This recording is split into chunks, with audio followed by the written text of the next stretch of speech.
Oh, honey, check this out. Made it in the 6th grade. Pasta Claus. Aw, so talented. And now for the finishing touch. What are you doing? Putting my silver star on top of the tree. What are you doing? I'm putting my angel on top of the tree. Honey, my great-grandmother made this angel as a child in Italy out of corn husks and sun-dried tomatoes. I think it deserves a top spot in the tree. Trust me, my silver star has much more significance than that. Okay, it was my great-great-grandmother's, and it's the only thing that the Burkes passed down from one generation to the next. Yeah, well, that and a high tolerance for alcohol. There's a beautiful story behind this star, and I think once you hear it, you'll agree that it's the greatest Christmas story of all time. The greatest Christmas story of all time? Have you heard the one about the little baby in the manger? Okay, second greatest. It all began with my great-great-grandmother, Melanie, over 100 years ago. Morning, dear Lisbeth. My, you look lovely. If only I could capture an image of you and send it immediately to my closest friends to admire. Oh, Miss Melanie, you're such a dreamer. Look at this decorating technique I discovered. You simply pin the paper snowflakes over the holes in the curtains, and suddenly your home looks festive and not so poor. How it saddens me that this is what has become of Birkwood. I thought my father's invention of the horse's carriage would set us up for life, but it went nowhere. Perhaps some sort of a motor would have helped. Well, still, you've given me such a wonderful life here. Tell me, why did you take me in when I was just an orphan wrestling a fellow street urchin for a meat pie? Helping the less fortunate is the right thing to do. And of all the urchins in the gutter, you were the cutest one. Seriously? Melanie and Lisbeth at Birkwood? Hey, don't interrupt her. I'll find somewhere else to shove this silver star. Would that free up the top of the tree for my angel? I guess you're stuck with me. I can't believe this is our good china. It looks like the inside of President Garfield's chamber pot. If I may, you seem a little out of sorts over this dinner with Alistair. Well, everything must be perfect tonight so that he will propose. Propose? But you don't love him. What's love got to do with it? Without his family's fortune, the creditors will foreclose on Birkwood in 2 days. I must do something to save our beloved home. Melanie, are you there? Shh, Father must not know of our dire state. Child, I am filled with Christmas cheer. Well, Christmas cheer and scotch. Well, it is so good to see you smiling. Yes, it must be good to see at all. Tell me, child, are you smiling? Well, of course I am. I find Christmas a sad time. It was 10 years ago this very night that your sainted mother died, and I went blind from grief. Who knew that too much crying could cause a man to lose his sight? I assure you, there was nothing else I was doing too much of that could have caused this blindness. Strange, I don't hear the servants bustling about. Oh, that's because all the servants are nocturnal now. Yeah, they work while you're asleep. Oh, so like elves. Exactly. Miss Melanie? Oh, Josiah, your arms. I mean, you're here. Miss Melanie, I have some very upsetting news. And after you hear it, you may wish to sit. Of course, that'll require you to put on your sitting dress, so... You know what, I'll just tell you. The butcher has refused to sell us any meat for the Christmas roast. Why on earth would the butcher refuse our money? After all, we are the richest family in the county. Colonel Burke, I didn't see you there. Welcome to my world. Lisbeth, why don't you take Father out to his chair by the duck pond that he loves so much? Oh, yes, of course, because we still have a duck pond with many, many healthy ducks. Oh, I can hear them now. Quack, quack, quack. My ducks. No roast? But tonight's dinner must be perfect or Birkwood will be shuttered forever. Breaks my heart to see you so upset, Miss Melanie. As God is my witness, I will do whatever it takes to find you that roast for tonight's meal. And then I shall cook it. But how will you have time to prepare the meal? And won't you be too busy looking after the horses? I'm afraid we sold off all the horses. Well, except for Silver Bells, because, you know, he's just too old and frail. Oh, Silver Bells. Remember as children when we would sneak off for a midnight gallop? How could I forget?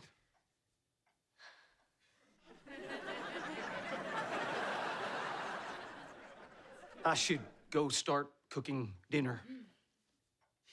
I'm gonna take this chair, if you don't mind, as we are short on firewood. Oh, now I understand. He is the one you really love. Who? Josiah, the handsome stable hand who I grew up with and have so much in common with? Well, someone treat this one with some static electricity because that is just madness. Uh-huh. Oh, you found a roast. How did you convince the butcher to extend us credit? It's not for you to worry about, young lady. Very well, then. I'll just go throw a blanket over Silver Bells. No, that won't be necessary, as Silver Bells will be quite warm tonight. You mean... You won't reveal the secret ingredient for tonight's meal, will you? Nay. Nay?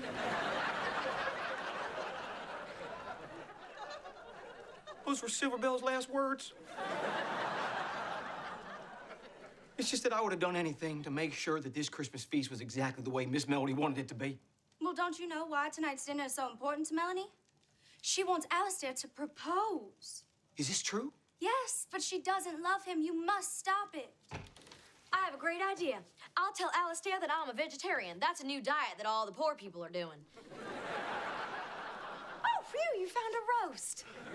Listen, Miss Melanie, before Alistair arrives, Yes, Josiah? there's something you need to know. Oh, Alistair's here. Oh, how do I look? Does this bustle make my bottom look enormous? Oh, yeah. Oh, good. Then I'm off to greet my future husband.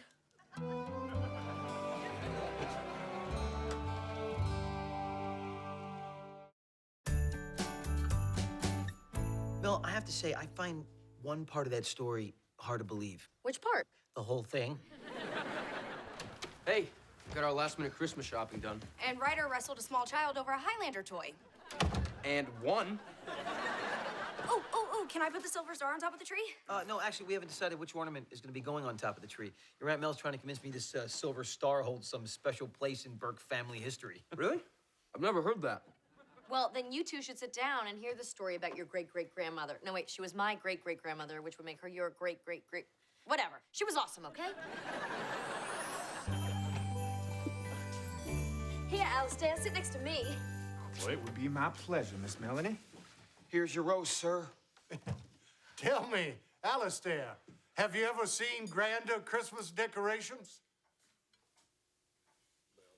Actually, I have. Oh, good one. You must say something to Melanie. She can't marry Alistair.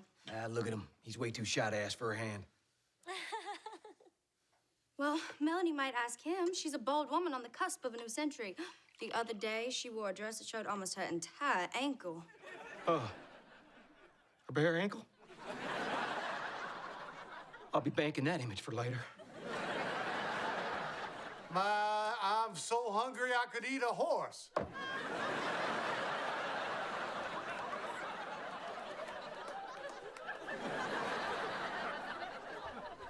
The zipper hasn't been invented yet, so I don't know what that gesture means.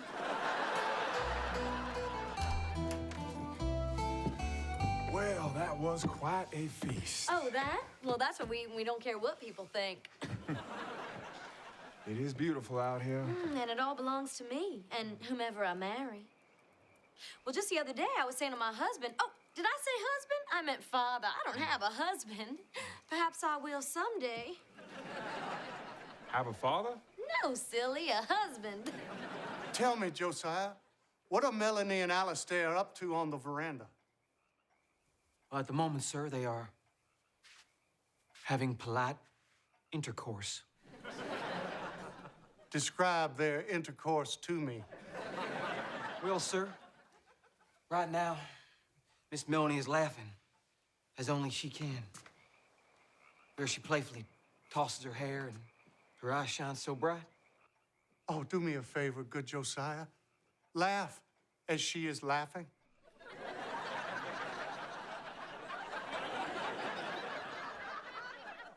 Sir, I don't want to. I am your boss. Yes, sir. Why,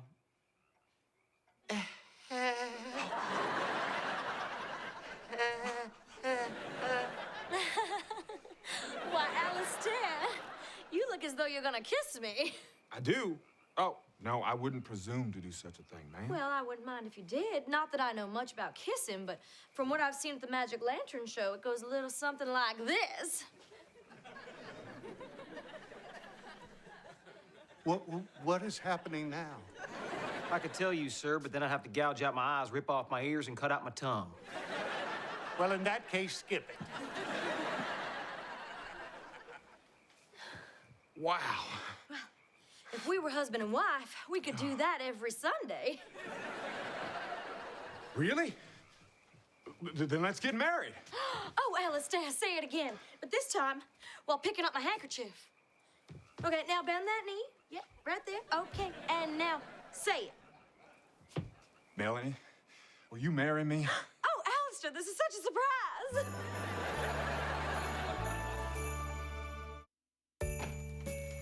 What are you doing?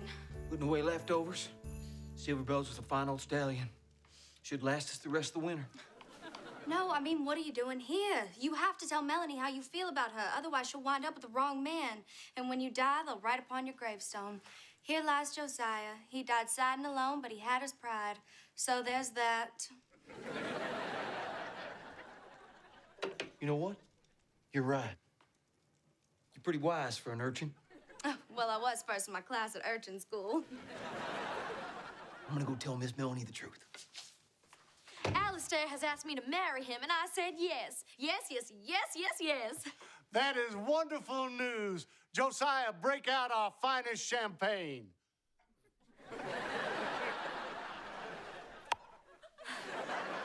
That's something I learned to do on the continent. We should be married tonight. I will ride home and retrieve my father and the young vicar from our parish. And then you and I can do some more of that kissing stuff, right? Mm-hmm. Congratulations, Miss Melanie. Melanie, you must be thrilled. She's behind you. So sorry. Dear, oh, my child. Why, are those tears on your face? Yes, Father, tears of joy and nothing else. For I'm soon to be Mrs. Alistair, whatever his last name is, he's rich.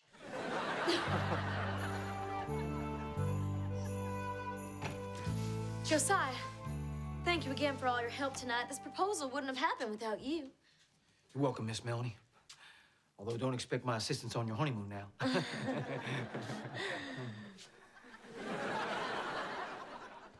Listen, Miss Melanie, since Burkwood is now saved, I want you to know this'll be my last day in your service. Well, don't I get a fortnight's notice? If you were paying me, yes. But before I go, I actually want to give you something. I forged this with my bare hands. I thought maybe you could hang it on the Christmas tree to remember me by. Oh, what a beautiful silver star. Pales in comparison to the lady who's holding it. Now, if you'll excuse me, I'm gonna go shovel the rest of the manure before I leave. Well, don't go. Don't go? Shovel the rest of the manure? Well, you're right. You should probably go shovel the manure. Because I don't want to. Thank you, Josiah. Oh, where did you get that pretty star? Josiah made it for me. He has taken his leave tonight of Burkwood forever. Josiah means a great deal to you, doesn't he, Miss Melanie? Why? Because we spent our idyllic youth playing country physician? Pish-posh. Perhaps some night air will help dry these tears I'm not carrying. I hear faint chimes from across the town square. That means it's Christmas. Oh, Miss Melanie, look at that bright star. Perhaps that's the same star the wise men saw. Perhaps, if you wish upon a star. Great Caesar's ghost! My sight has been restored. It's a Christmas miracle. Oh, Father, is it really true? Yes, I can see. And I can see in your eyes a deep sorrow. Because she doesn't love Alistair. She is in love with another. Shush, child, or you're back on the street. Well, who is it? It doesn't matter. I must marry Alistair, otherwise Birkwood is lost. Why? We are wealthy. Oh, Father, I'm afraid not. Look around you. Oh, dear God, this place is a dump. But with Alistair's family money, all will be restored. My dear, you cannot sacrifice your happiness to save a house. You must marry the man you love. Oh, Father, do you really mean that? I do. What means most to me in this world is your happiness, my child. Although it wouldn't kill you to pick up a broom. Miss Melanie, I'm gonna be going now. I made my bed. Into this stylish straw hat in case I get a job on a riverboat. Nice hat. I'll be sorry to see you go. Wait a minute. Colonel, you could see? Yes, it's a Christmas miracle. I'll tell you about it later. Farewell, Josiah. Farewell, Miss Melanie. Uh-huh. I know that look. That is the look of love. Yes. Yes, it's true. I have always loved Josiah. You have? I can no longer deny that I love this dirty, smelly, destitute stable hand, who is also very handsome and kind. Perhaps lead with that the next time. Oh, Miss Melanie, I've loved you ever since the first time that you and I rode Silver Bells together. If this is to be your bride, Alistair, I think we may have a problem. Is this the chaste angel you've been going on about, my son? It is. Pardon me, stable boy, but I believe that belongs to me. I belong to no one. I am my own woman and I make my own choices. I may not be able to vote. I may not be able to hold office. I may not be able to sign a contract or open a bank account. You also can't own property or smoke tobacco in public. Thank you, sister. But I can choose the man I love. That's right, and she loves me, so I think it's time that you move along, Alistair. So, am I to perform a wedding ceremony or not? Either way, I was told there would be dinner. I propose we settle who gets the lady with a modern fashion duel. Excuse me.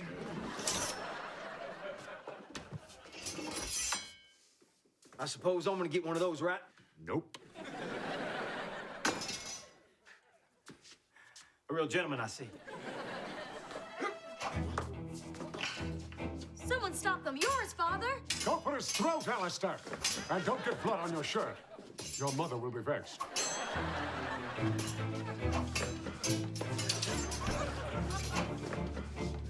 I can't believe they're fighting over me. This is absolutely flattering.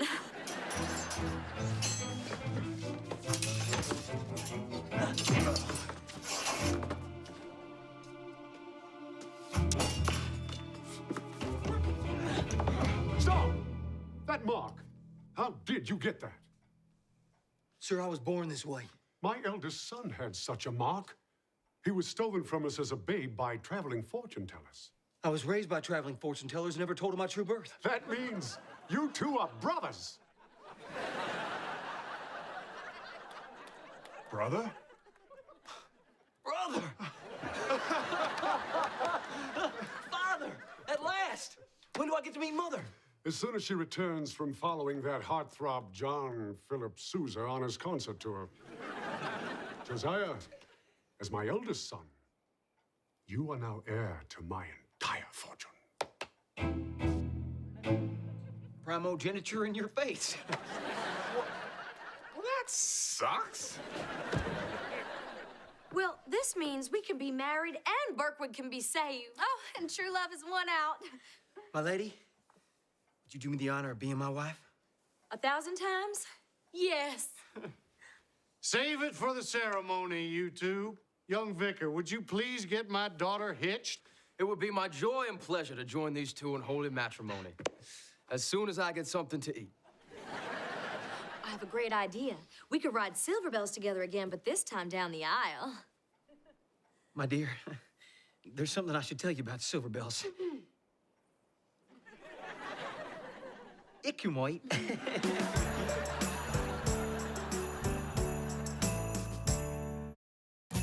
And so that night, Melanie and Josiah were married beneath this very silver star. Aw, what a romantic load of crap. Wait, I don't get it. What's the name of this movie again? You believe me, don't you, Joe?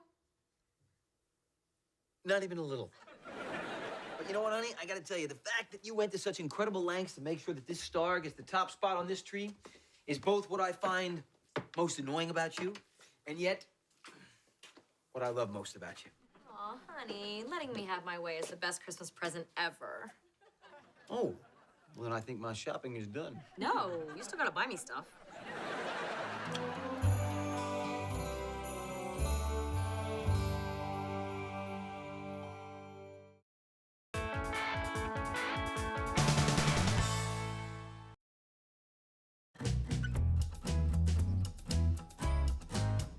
Whoa, wait, honey, wait.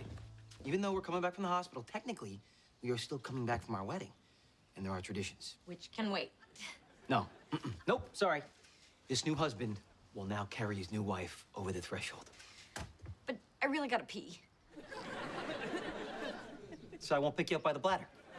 Here we go. Ready? 1, 2, 3. Oh! Whoa! Here we go. Okay, ready? Okay. Yeah. Oh! Oh! Oh! You call that careful? Put me down, please. No, we're doing this. There are other thresholds in this house. Yeah, ta-da!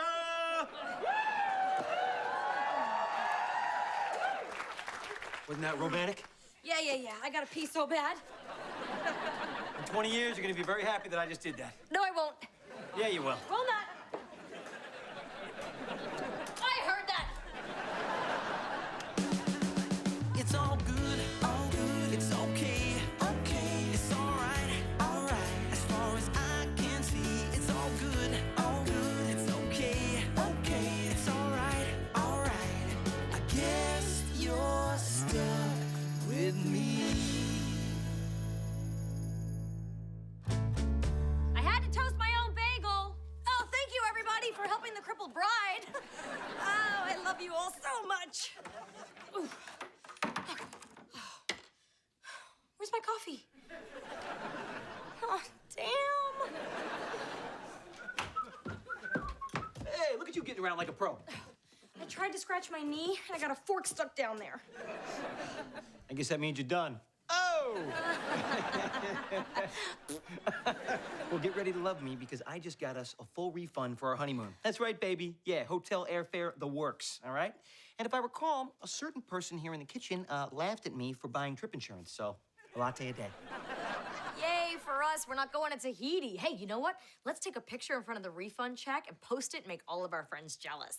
Look, I know you're disappointed we can't go on the honeymoon, but I promise you, when you're up and running at 100%, I'm gonna take you on that honeymoon, okay?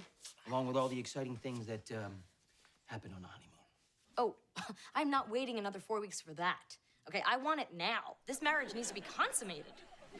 All right, let's go upstairs. No, but this is not Tahiti. This is hardly a romantic setting. Well, let's change all that, sexy mama. Come on. Ooh, did you feel that? Did you feel that warm, tropical, romantic breeze? Huh? Bring it in. Come on. Is that the smoke alarm? What is it? That would be the toaster. See? And that's what happens to a toaster when somebody doesn't take the crumbs out of the bottom of it. Oh, wow. That was so hot. Lecture me again, bad boy. All right, you're right. Fine. It's not important. It's just a toaster. There are way more important things, like, you know, how well you're doing, actually, because you have had one heck of a week. I mean, dream wedding interrupted, my daughter moving in with us, you falling off the roof, us having to get married in the hospital. And you know what? Through it all, sweetie, somehow you managed to maintain your sense of humor. And I looked fabulous. Yeah, that goes without saying. I mean, that's why I didn't say it. But you know what we need to do right now? We need to take care of you, all right? Come on. Bring it in. Joe, The toilet's overflowing. All I did was flush it. Not my fault. Did you jiggle the handle first, honey? You gotta jiggle the handle first. Hey, I'm new here. I don't know how your toilets work. Danny, you gotta jiggle the handle first. I told you that stuff's gonna get everywhere. I'll get the plunger. The honeymoon I always dreamed of. Oh, the freaking fork! Nice view of the hills. Shh, someone might hear. Okay, but we're a couple now. That's cute couple banter. Hey, look, whatever we are, no one needs to know. Come on, let's tell them. Marco, we've been over this. Okay, if your Uncle Joe finds out, he will kill you. And if we tell my Aunt Mel, she'll tell Joe, and he will kill you. Nah, he won't. He was telling me this morning how glad he is to have me around. Because he thinks you stayed in town to help out, buy groceries. He thinks all you're doing is errands, not, you know, me. And have I been helpful with the groceries? If you know what I mean. Yes, I do. And restocking the shelves this morning. Did you like that? Okay, stop it. It's just too risky to let people know. What's too risky? Where did you come from? A one-night stand between Joe and my mom. But you know that. Now, tell me what's too risky. Okay, no one knows this yet, but Lennox and I... Have psoriasis. Really? Yes. Oh, itchy psoriasis. You know, and we're just not comfortable telling people about it. Right, Marco? That's right. We scratch each other secretly. Okay, just put the groceries away. Why don't we both put them away? Then we can go back to scratching each other. I don't itch right now. Maybe we can put away a couple cans of soup, see what happens. Hey, Mel, I need to talk. I've got a problem. Oh, me too. Paint my toes. Okay, it's about a relationship, and it's complicated. Oh, you're getting back together with Xander, so that thing at the wedding was just a little tip. I knew it. Are you kidding? Xander and I are over forever. As it should be. I mean, we were barely broken up, and he goes off and sleeps with one of his roommates. Well, you know what? I can do the same thing. So I did. Ooh, rebound fling? Those can be so hot. Oh, yeah. Oh, I bet I know who it is. You don't know him. I bet it's that Norwegian exchange student who drove you home last week. Torbit, right? Yes, Torbit, with his spicy Norwegian blood. But here's the problem. Torbit wants to be my boyfriend out in the open, full time. And you don't think he's boyfriend material? He's not. We're just too different. But how do you tell a guy that without hurting him? Well, you just gotta be honest with him. I want to, but then he takes his shirt off and I forget what I'm gonna say. Yeah, I am familiar with six-pack amnesia. Both kinds. But, you know, in my personal experience, I have learned that men have feelings too. And you can't lead them on. So break up with him? Yes. Is that what you would do? No. And that's how I know it's the right thing. Hey. Hey, wait a minute. You were out by yourself? I thought you were upstairs resting. Nope. I was on a mission of love. I Ubered to the doctor and got myself this little mini. Well, look at that. It's fun size. Yeah. Fun is right, because now everything is more, accessible. That's gonna be very helpful. Listen, I know how disappointed you've been about the honeymoon, okay? But I want you to know, all that has now been fixed. By me, for you. Mrs. Longo. Whoa, who said I'm Mrs. Longo? Mrs. Mel, my new wife. All right, because you were getting that romantic getaway after all. I found us an incredible last-minute honeymoon deal. Where? IncredibleLastMinuteHoneymoonDeals.com. Secluded cabins, fireplaces, panoramic views of Lake Erie. Joe, it looks so pretty, but can we really just up and go away right now? Yes, we can. Look, Ryder's gonna be at his friend's house all week because he thought we were gonna be in Tahiti. Okay, never say Tahiti unless we are standing on it. My point is, he's taken care of. Well, what about Danny? I mean, she's brand new in the house. She doesn't even know how we use our toilets. She's got a little bit of a troubled past. Are you sure we can leave her here unsupervised? We're not gonna be leaving her unsupervised because remember when I had that security company come over here and install those little cameras? Well, I finally downloaded the app up on my phone, so now we can check in and see what's going on in this house whenever we want. Watch this. There we go. Hi. Hey. Hi. Hey, everybody. Hi. It's us. Hey, did you put one of these in our bedroom? No. Could you? Already did, baby. Yeah. So not only do we have the cameras, but she's also gonna have 2 chaperones here. She's got, you know, for the brawn, Margot, and for the brains, the most responsible girl in the whole world. Lennox! Lennox! What? What? Could you come down here for a second? We need to talk. Tell him you're busy. No, put your shirt on. I'll be right there. You, that shirt never comes off again. All right, you guys are in charge until we get back. This should be enough to cover all the meals. Aunt Mel, the only people who use cash anymore are drug dealers and the tooth fairy. What kind of kid turns down money? Oh, I'm taking it. I'm just being snarky about it.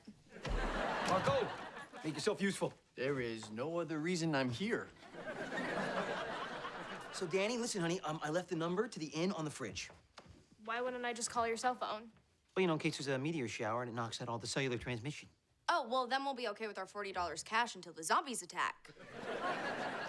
I left my painkillers upstairs. Oh, I'll get them for you. Oh, thanks, sweetheart. Oh, and I counted them. Hey, so did you break up with Torbett yet? Oh, I tried, but He took his shirt off. yes. And for every ab, my IQ dropped 10 points. He must be really cute. So cute. Oh, Who's cute? Oh, you are, honey. I know that. What were you guys talking about? Oh, she's seeing this boy at school, a Norwegian named Torbett. Apparently, he's really hot, but not right for the long term. Oh, miss when I was running around with Scandinavian Strange. Really? That's what you say to your new husband right before we're about to leave on our honeymoon? Hey, the keys, Uncle Joe. I'm just glad she's not going out with that one. Why? What's wrong with your nephew? Oh, women are so blind. Come on, honey, he's a player. What? He seems so sweet. Yeah, like all good players do. Oh, yeah? You say that like you're the mayor of Playertown. Uh-huh. I served for 2 terms. Okay, look, you don't have to brag just because I had a colorful past. I'm not. I'm just telling you that, you know, when you were out having your inappropriate Nordic boyfriends, I was, well, how can I put this? Let me see. Oh, okay. I was up to here and... Ah, thanks, I got it. Look, all I'm saying is, if a hound like that ever so much as laid a hand on my precious Lennox, I swear, there he is. Hey, my favorite nephew. You know, Marco, I gotta tell you, man, it's been really great having you around. Hey, with my new aunt recuperating and my new cousin needing a little guidance, I'm glad to stick around as long as I can be useful. That's what family does. You know what? I think you're finally starting to grow up, man. Get in here. Come on. Hey, hey, ho, ho. Hey. Oh. Still got it. Don't ever forget it. Lennox, we're leaving. So listen, Danny, you gotta listen to Marco and Lennox for the next 3 days, okay? Hey, I'll be fine. I once stayed a week by myself when my mom took off with Bret Michaels. Oh, Bret Michaels, yum. Really? Bret Michaels? Oh, I thought you said cinnamon rolls. Yum. I gotta say, I'm a little bummed that I just got here and you guys are already going away. Aw, sweetheart, we'll be back before you know it. Bye. Be good. Listen to them. I love you guys. Just like, hey, love you keys. guys. Oh, oh, oh. Bye. I'm really gonna miss you. All right, party time. Oh, yeah, it's a homework party upstairs, and you're the only one invited. Oh, come on, I'm new at that school. I still got 2 more weeks before they know I can speak English. Homework, now. But I don't need to. No. Can I just... No. Maybe if No.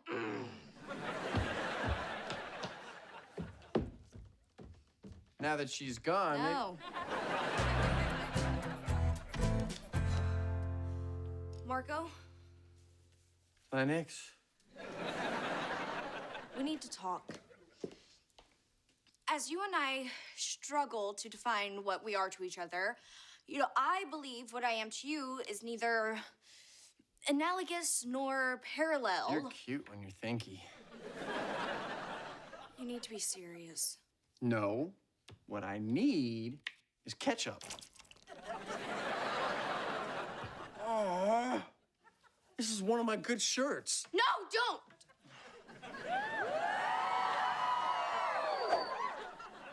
Best grocery run yet. Yeah. But, I'm afraid that was the last time. What do you mean?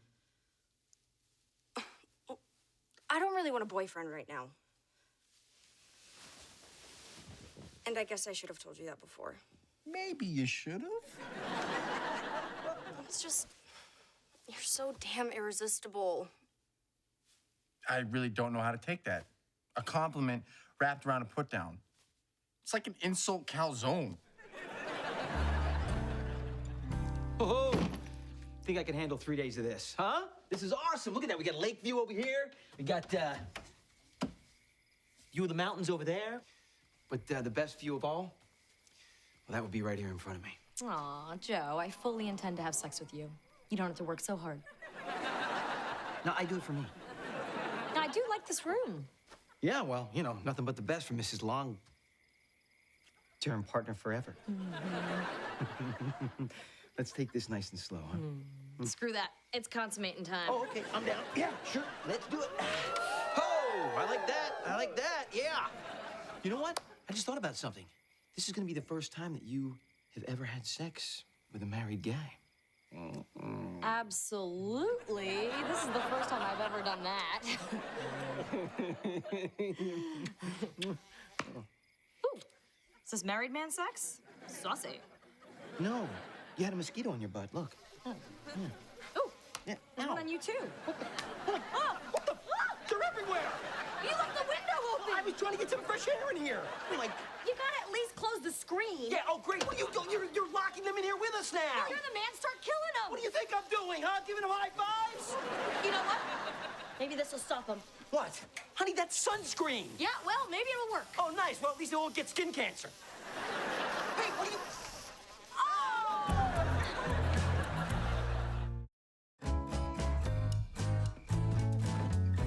But we're so good together. Marco, I didn't plan it this way, okay? I'm just trying to be honest with you. You and I have no future as boyfriend and girlfriend, and the sooner we both accept that... I just feel used. There you guys are. I was yelling upstairs and nobody answered. What were you guys doing? Groceries? Interesting. Anyway, what I was yelling about was dinner. What's happening with that? Oh, I think we have leftover pizza. We do. I will heat some up as I am only here to help. I should probably get some studying done. I should probably help her.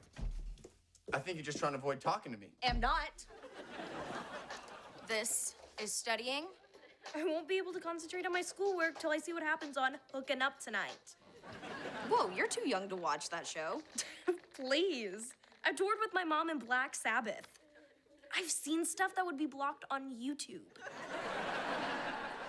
Okay, then I'll watch it with you. Is that supposed to discourage me? I've never seen this show. I thought shows like this were only on the computer.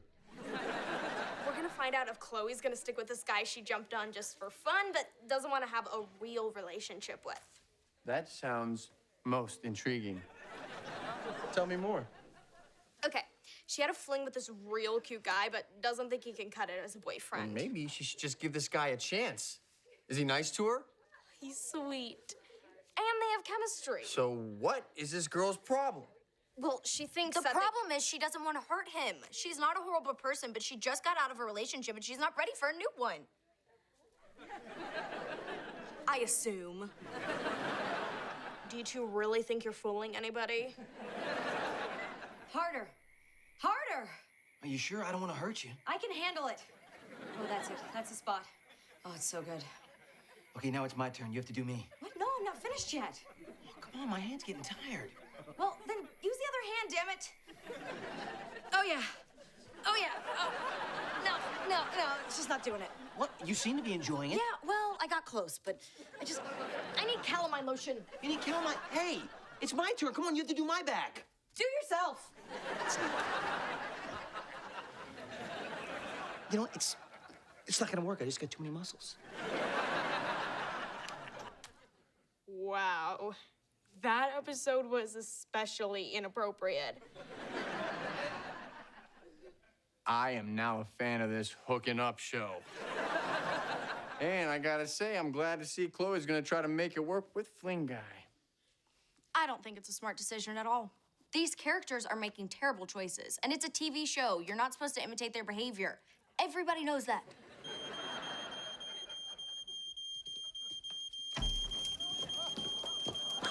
You guys stay back. Danny, go in the other room.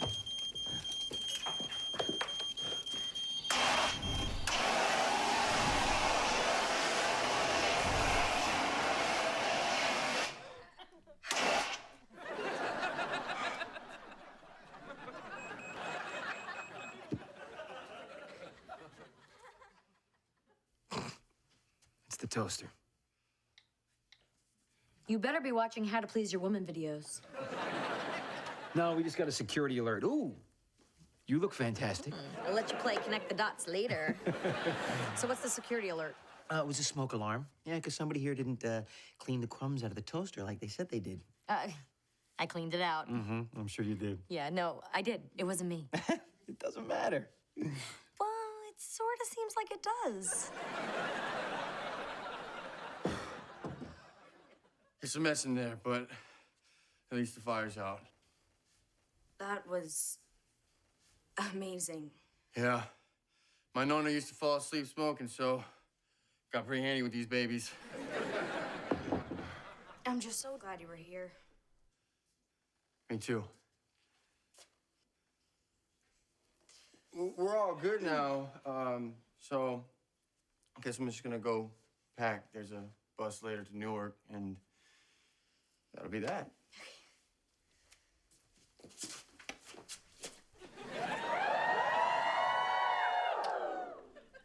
Was that a kiss for your boyfriend or a kiss just because I'm so damn irresistible? Boyfriend? You sure about that? Yeah. You're not that hard to resist.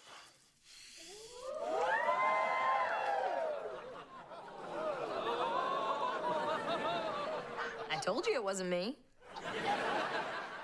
In my own house. You know, it's a good thing poor Torbit's not seeing. Oh. I gotta say, amazing security system. Look, you can zoom in. No thanks. Well, we consummated, and in record time, but that does not count as official honeymoon sex. You know, actually, it wasn't so bad. Well, maybe next time we can do it with all of our clothes off. Yeah, I know. And I just cannot believe this Marco, man. You know, hey, Uncle Joe, yeah, here to help out the family. Yeah, more like helping himself out. Look, I obviously have to go home and deal with this whole situation, but no, why don't you stay here for a couple days and just enjoy yourself? Oh, yeah, I'll just hang out here with the mosquitoes and watch the How to Check Out channel. I'm going with you. Okay, I'm gonna go get the car. Because, you know, we're in this for better or for worse. I'm just waiting for the better part.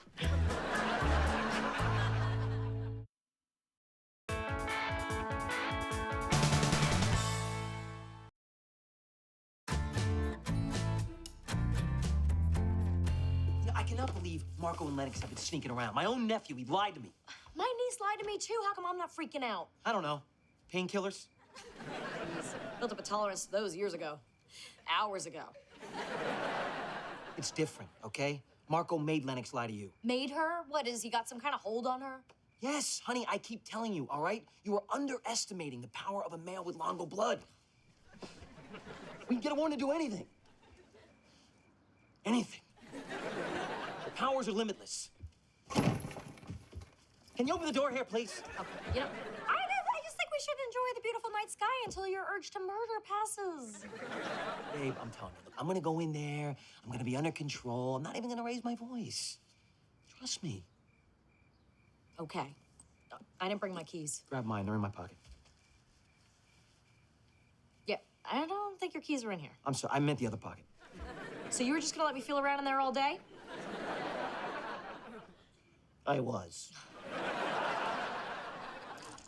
Get in there. Cool and calm? Yo, cool and calm.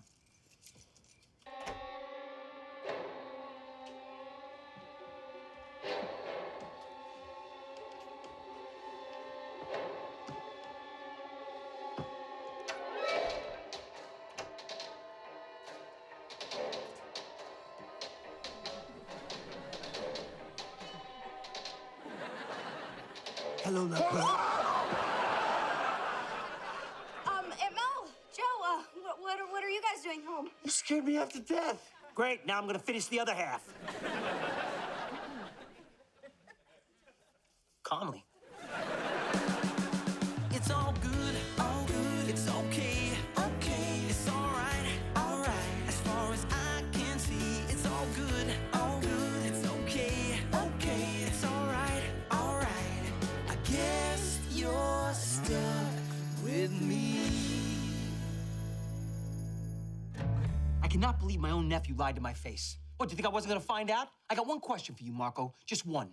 You think I'm stupid, or are you stupid? I'm not stupid. That's 2 questions. It's two questions. Okay, come on, Marco. We don't have to listen to this. Actually, you do. Actually, they don't. They're adults. Hey, just because you're adults doesn't mean it's right to lie to my face. You want to punch me? Go ahead. Okay, no. Hitting him isn't gonna change the way I feel about him. I know that, but I would feel better. Joe, hitting doesn't solve anything, right? All right, fine, fine. No one's gonna hit anyone. Marco knows what he was doing was wrong. Otherwise, why would he be keeping it a secret? I'm the one who wanted to keep it a secret. I wasn't sure about us, but now I am. Aww. Hold on. This is not an awe. It's not the worst thing in the world. I don't know. It's pretty close. Uncle Joe, I know you think I'm just a mook from Jersey and she's out of my league, but there is nothing you can do to hold back true like. See how I didn't say love? I know you want to take this thing slow, and I respect that. I don't get it. What could you two possibly have in common? Jeez. Why don't you guys give me and Joe a minute? Okay, I'm just relieved this is out in the open. Come on, Marco. We'll be up in my room. Keep your door open. I mean, close it. I mean, I don't know what I want. Joe, I think you handled that as well as you could. Yeah, it's a big victory. Lennox is upstairs in her bedroom right now with a player. Lennox is a grown woman. She's gonna do what she wants to do. Wow. I'm powerless. I am completely powerless. These guns, they have no firing pin. Oh, you're back. Listen, this boy asked me out on a date tomorrow night. I won't be too late. You see that?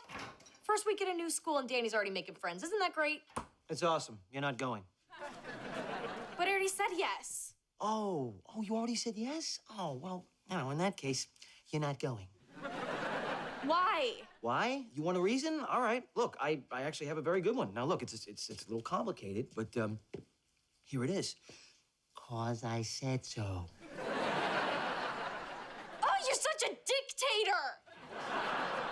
Wow. First Lennox is mad at you, now Danny. I'm sorry, Joe. You kidding? That felt great. Firing pin is coming back. Hey, look at this. The monster truck rally's in town.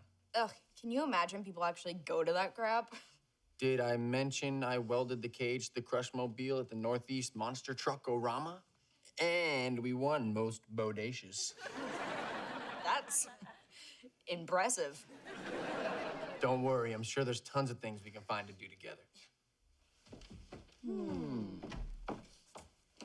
Hey, Amelia just asked if I could go to the movies with her tonight. Can you take me? Oh, happy to. Yeah, now that I got my cast off, that's the kind of wonderful thing I can do.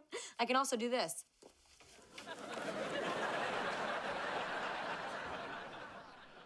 Wow, now you're not just cool Aunt Mel, you're cool stepmom Mel. I am. I need to update my Twitter bio. You are much cooler than Joe. I know, but don't tell him. He can't handle the truth.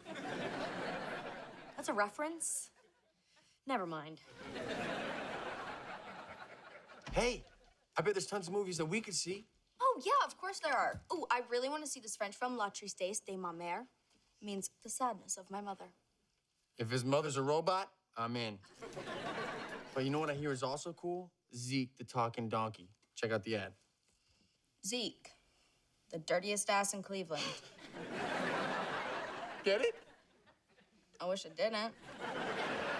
Oh, okay. Maybe we should just give up, huh?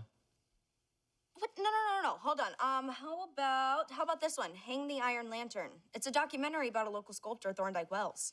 He makes art, which I like, and his sculptures are made of metal, which you, as a welder, would enjoy. That sounds good, doesn't it? Yeah. Are you lying? Yeah. But seriously, if you're interested, I'm interested. But if that art movie sold out, the donkey movie, 3D. So when Zeke burps, your hair blows back.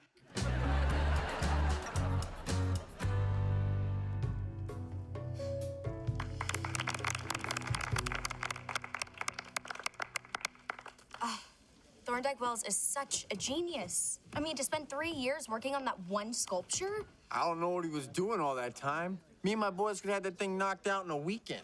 No, he was creating something of incredible symbolic complexity. Whatever. The welds sucked.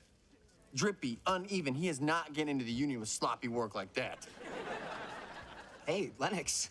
Xander, you know Marco. Yeah, we've met. So, that's new. Oh, yeah. Well, after you broke up with me, my roommates thought it wise to hide all the razor blades. So, voila. So the movie, was that incredible or what? Yeah, Thorndike Wells is a genius. Yeah. Oh, he's gonna be signing copies of his book in the lobby. I know. I'm actually working up the courage to reintroduce myself to him. Had an interview with him last week to be an intern in his art studio. Excuse me, I'm gonna go make some art in the men's room. If I run into Thorndike, I'll tell him what's wrong with his welds. It's a good plan. I'm sure he'll love that. So, you two are officially going out, huh? We are. Good. Good. Question. When you take him to a movie like this, do you have to explain it to him in like little tiny words? It's not nice to talk behind someone's back. No, I know, but you know, if I said it to his face, he'd punch me.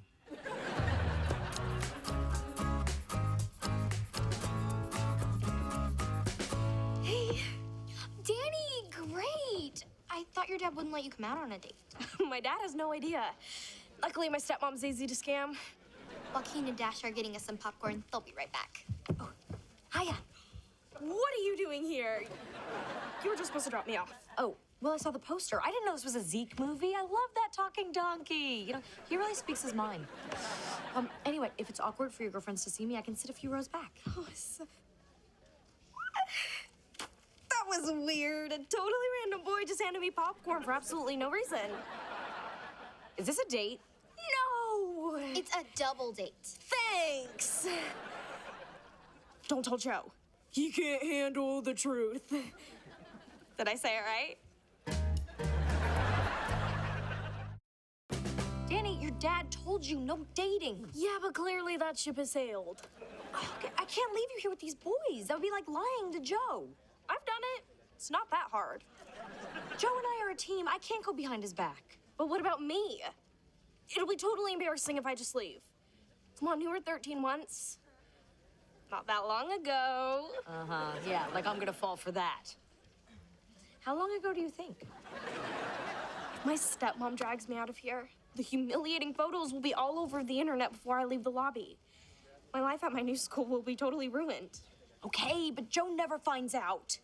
Thank you, thank you, thank you. All right, I'll wait for you in the lobby. But when this movie gets out, you are getting a hickey check. What's a hickey? Nice try.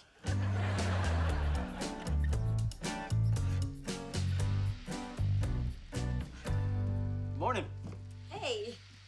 Annie must be pretty mad at me. Kids, huh? Yeah, well, she didn't even say goodnight to me. You guys got home from the movies last night. I'll tell you, you know, her dad says she can't date, and all of a sudden I'm a monster. That's the price you pay for being a tough parent. Yep. I gotta tell you, honey, it really means the world to me that you have my back on this one, because now I know you and I are truly teammates. Yep. And I just want to apologize in advance, because in about a minute, Danny's gonna come bounding down those stairs, and she's gonna be throwing a whole bunch of teenage attitude our way. Good morning, everyone. Did you see the sky outside? Oh, it's so beautiful. It's like a screensaver. Hashtag no filter. Hey, kiddo. How did you and the girls enjoy the talking donkey movie? Oh, so stupid. I loved it. Wow. You see what I did? What? I just parented the crap out of her. You know, Mel confirms what I always thought. Even with kids today, a good old-fashioned dose of vitamin N still works. Vitamin N? Yeah, the word no. Administer as needed. Bye, teammate. Yep. Hey. Hey. So here are this week's drawings for Cassandra. Oh, great, thanks. You know, I'm glad that even though we broke up, we can work together on our web series. Yeah. Oh, hey, you know who else I might be working with pretty soon? I can only tell you his initials. It's renowned American sculptor Thorndike Wells. Wait, you got the internship? Well, no, not quite. It's down to me and one other guy. Oh, well, there's no way that other dwarf is 1/10 as talented as you. You're totally getting this internship. Well, you can't be too sure, especially since the other dwarf is me. What? Excuse me, what? I'm sorry. Yeah. After the screening, I wound up standing beside Thorndike at the urinals. I told him what I thought of his lame pipe. Then I clarified and explained I was referring to his shoddy welds. Okay, so the other guy's you. But you're someone Mr. Wells said he could learn a lot from. I gotta go call my mom. She's gonna be so proud. Oh, my God. I can't believe he's doing this to me. Xander, he's not doing anything to you. Are you blind, Lennox? Your boyfriend is totally screwing both of us. In very different ways. If you guys don't need any more help, I have some extra credit homework I want to get to. Oh, yeah, we can take care of the rest. You are excused. Amazing. Huh? I mean, from a single seed of discipline comes an entire forest of good behavior. And we thought we were gonna have trouble with that one. Oh, boy, were we wrong. Yeah. I'll tell you, honey, I think this parenting victory calls for a little celebration. Yesterday when I was at the hardware store, I bought a party bulb off the impulse rack. It's in my nightstand. Why don't you, Run upstairs and flip it on. Yeah, you will.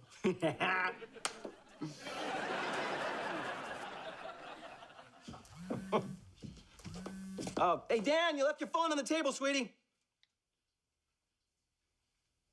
Can't wait for our next double date. Thank your cool stepmom for making it possible. Joaquin. Dead man Joaquin.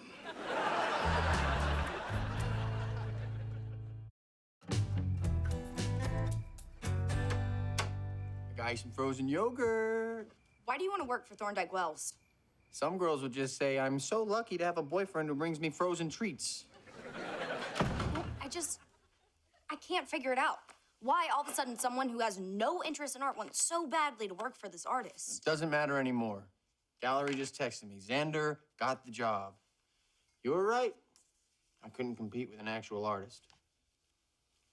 Wow. You really wanted that job. But how come? I mean, you'd be a glorified gopher and you're not even interested in art. But you are. And then maybe we'd have a little more in common. Besides that. I wasn't sure if your motives were pure. Turns out your motives were awesome. Really doesn't bother you that our interests are so different? No, of course not. And I bet with time I could learn to love monster trucks. Really? Yes. Are you lying? Yes.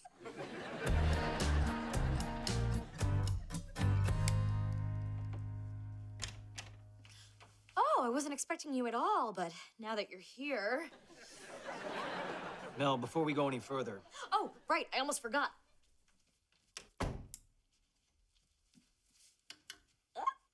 Janelle in zoning got really into 50 Shades of Grey, and now she wants everyone to be as twisted as she is.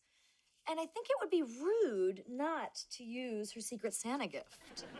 listen, honey, I appreciate all the trouble that you went to, but we really need to talk. Oh, right, we cannot go any further without a safe word. How about stepmom? Or maybe double date? Or, oh, wait a minute, here's my favorite. My wife lied to me. This does not sound like foreplay. I told Danny she couldn't date, and you took her out to meet a boy? Okay, look, it all started very innocently. I was trapped, handcuffed, if you will. And speaking of which, what's in here? Stop it, all right? Don't distract me with your sexcessories, okay? And you know what? Will you take that silly mask off, please? Because I feel like I'm being hit on by Batman. Okay, look.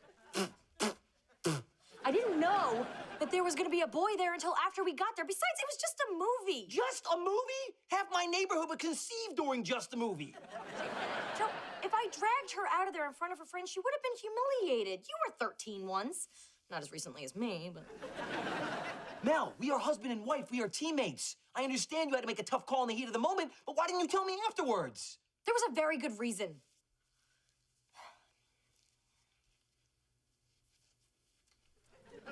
Well? Look, you know how Lennox and Marco didn't come to you when they started dating? Because they know it was wrong. Or maybe they were worried about how you'd react. I reacted fine. No one got hit. Joe, I would love it if we could set the bar a little higher than no one got hit. Hey, what does Marco and Lennox have to do with us anyway? Okay. Now, if I tell you this, you promise you won't fly off the handle. Yes, honey, come on. You can tell me anything. Here goes. Joe, you're not always that easy to talk to. Me? What? That is insane. Really important for me to hear. I do that a lot? What's a lot? Yeah, constantly. So people are afraid to tell me things because of how I might react. That explains a lot. What? When I was a kid and my mom told me there was no Santa Claus, she had my Uncle Sal there. The cop. It was a good call. I didn't take it well. Well, Joe, I still love you.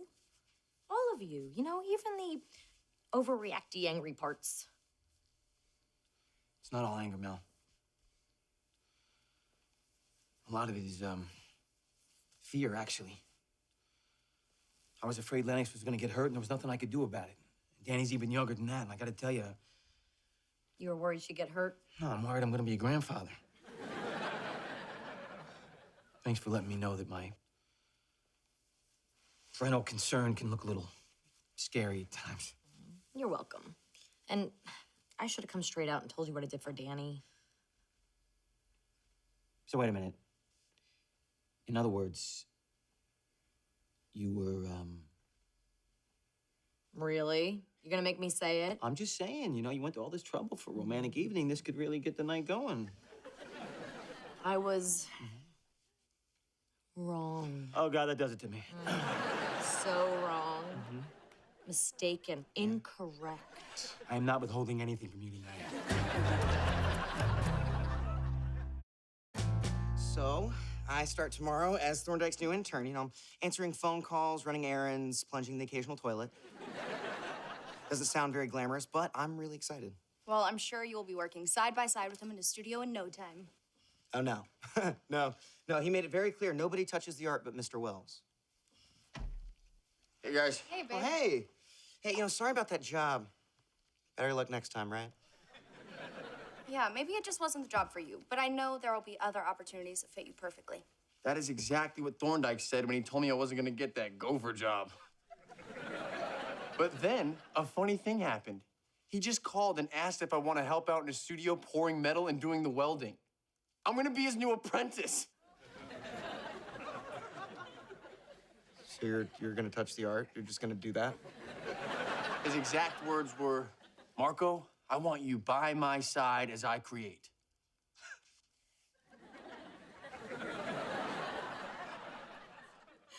Well, didn't this just work out great for everybody?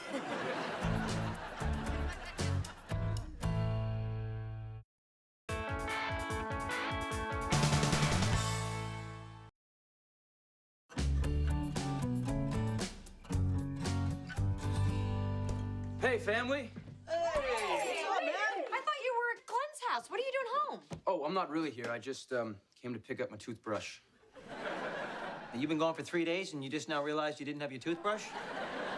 Yeah, I was using Glenn's, but then it wore out.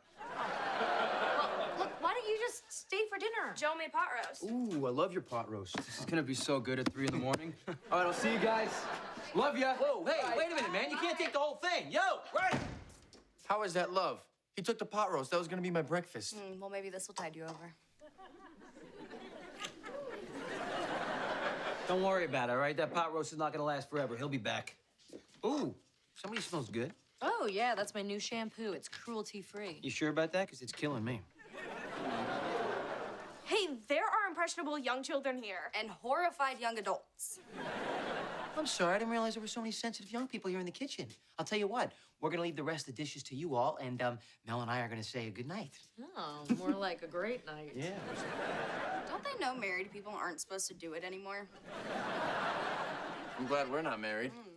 Ugh, I'm surrounded. It's all good, it's okay, it's all right, as far as I can see, it's all good, it's okay, it's all right, I guess you're stuck with me.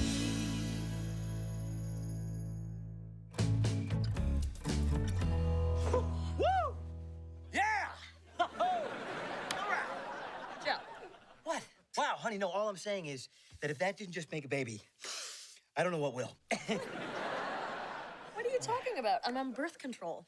You what? Hey, we're married now. I mean, I don't know, I assume that you know, pulled the goalie. Pulled the goal. Oh, nope. My goalie is still in the game, playing every period, swatting away your little pucks right now. We said I do. I thought I do meant I do not use birth control anymore. I said I wanted to start a family soon, not now. I see. Soon. Not now. So soon then. Well, what's soon? I mean, is that like, I don't know, 10 minutes? Because I could easily be ready by then. Come on. You've seen it happen. Joe, look, we're newlyweds. You know, we should spoil each other. Take some time for ourselves and our careers and not worry about the pressure to have kids. Okay. All right, fine. Yeah, cool. No more pressure from me. Although we did just go into overtime. Maybe your goalie needs a break?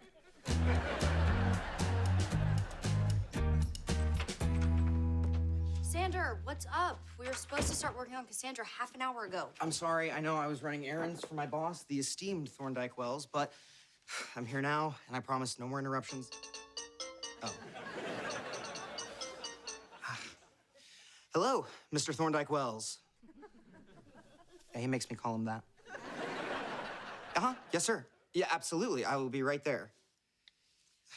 Well, you know, it is kind of cool the way he relies on you for everything. You're the go-to guy for the great artist. Yeah, go to the dry cleaners. Go to the supermarket. Go to the drugstore and pick up maxi pads for his menstruating collie, Frida. It's all going to my head. Hey, sorry I'm late. Went and grabbed a beer with Thorndike. Wow, is he a yapper. Couldn't get Thorny to shut up. Sorry, Thorny? Yeah, he makes me call him that. And you got to go out drinking with him. I had to take his dog to the groomers to get her nails clipped. That was my idea. Oh, clickety-clacking all over the studio was driving me crazy. Oh, good. I don't work for Thorndike. I work for Marco. Technically, you work for the dog. Well, I'm hitting the shower. Okay, Sander, look, I'm sorry. This sucks, but, oh, I know it'll cheer you up, though. There's a Basquiat exhibit at the museum. Let's go tonight. Yeah, you know what? I'd like that. But it has to be after Frida's evening walk. Thorny makes me document all of her poops. Wait, I thought you weren't allowed to call him that. I'm documenting dog poop. Please let me have Thorny. There's my beautiful bride. Got you something. Ooh, is it diamonds? No, it is not diamonds. That's okay. Oh, great, you're all here. Guess who finally figured out what he wants to do with his life? You? Did I tell you already? No. Okay, great, because here it is. I'm gonna move to Louisiana to volunteer for AmeriCorps. I'm gonna become a teacher's assistant. You know, I actually hear that's a great organization, but don't you need to know something before you teach it? Yeah, where did this sudden desire to volunteer come from? I've always said I wanted to help people. When? You wouldn't even give me a ride to school. Okay, maybe I never said it out loud, but I was thinking it. Oh, if you're going to Louisiana, can I have your room? Sure. You see? Helping people. Thanks. No, nobody's getting anybody's rooms. Ryder, listen, I know you think you have a good idea here, but you really don't. And let me tell you why. Listen, Joe, I gotta go. No, buddy. Listen. This is only gonna take like 2 minutes. More like 2 hours. I'm out of here. Yeah, wait for me. Oh, I hate being a grown-up. Listen, dude, there are so many reasons why you should go to college, okay? Yeah. To start with. Should I sit down for this? I'm gonna. Lennox, it's payday, and you and I are going out. Pick any place you want to go. Oh, I'm going to the museum with Xander. So you have a date with your ex-boyfriend? What? No, it's not a date. We're just going to dinner and then to an art exhibit.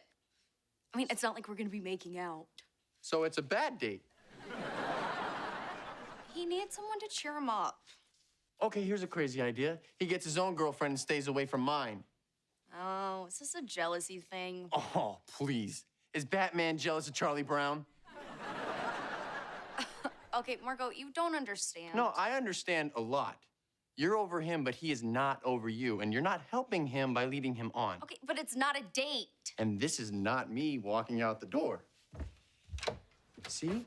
I could put a knot before stuff, too. So, to sum up, we have job prospects, okay, social growth, financial independence, all right? But listen, the most important reason that you need to go to college is because we're not gonna be paying for anything else unless you do. Look, Aunt Mel, Joe, this is gonna be very, very good for me, all right? Glenn's cousin is in the program, too, and we're going to New Orleans together. Ryder, you left me in the car without the keys. I can't even listen to the radio. Did you forget about me? No, never, Juliet. Oh, guys, this is Juliet. Oh, are you by any chance Glenn's cousin? Uh-huh. How'd you know? I took a shot. Well, listen, we gotta go. Juliet has a yoga class, and I'm gonna watch. This is not over. We're gonna talk more about this later, man. Okay, sure thing. Sure See ya. thing. Don't worry. Once this fling fizzles out, he'll be back here in no time, playing video games and eating like a bear before hibernation. Bears remember their toothbrush. Hey. I believe you mentioned a little gift when you walked in. Wait a minute. Let me give this to you, okay? All right, now, about last night, I know I got caught up in the whole emotion of the moment, talking about babies and stuff, but just want to let you know I understand your point of view, so I got you this. Aw.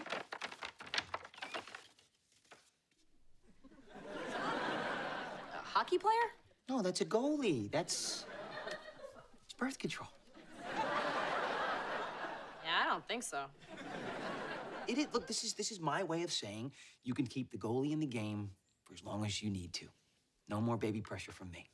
Aw. Hey, Mel. Hey. Mel, look who wanted to stop by for dinner. Nate and Jillian. Oh, and the baby they made. What a precious baby.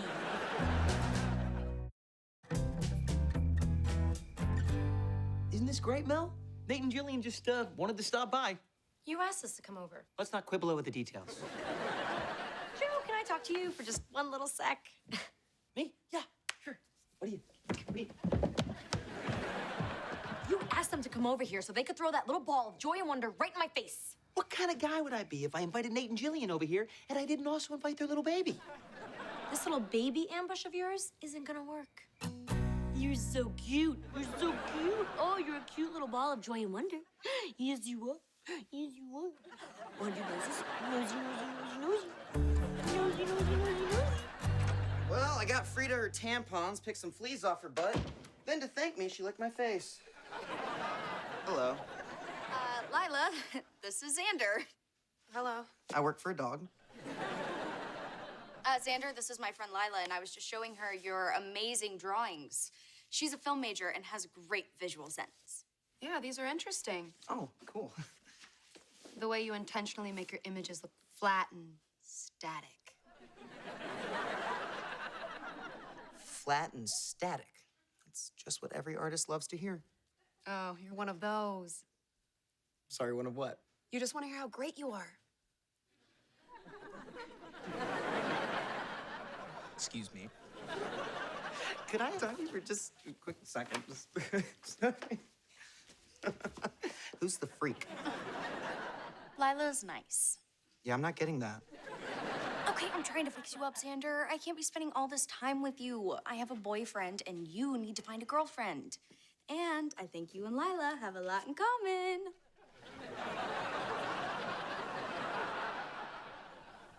Yeah, she looks fun.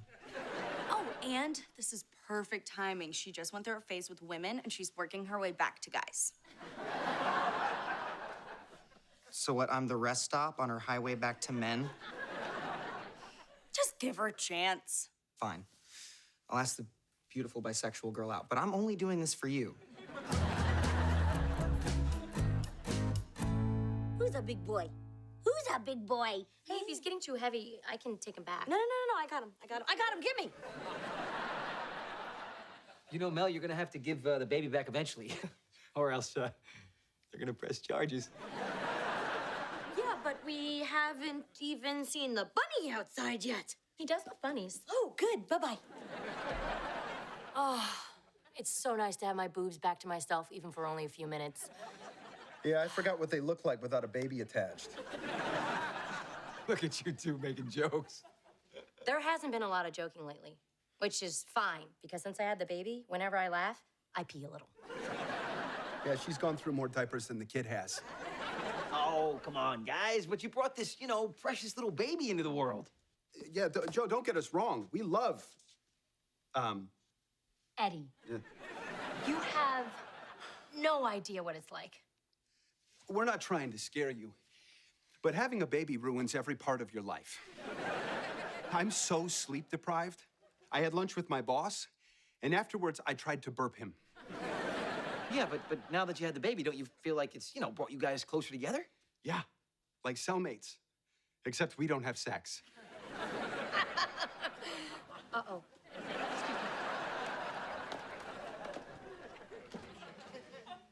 You thinking of having kids, Joe? Yeah. Absolutely. As a new father, let me give you some advice. Don't. Nate, come on. You and Jillian are such a great couple. I mean, all right, so you're going through some tough times, but romance is gonna come back, man. Will it, Joe? Will it? Name one couple whose sex life came back after they had kids. Nate, there are tons. There are millions, all right? Just because I can't think of any right now doesn't mean... Oh, I got one. Nope. They're divorced.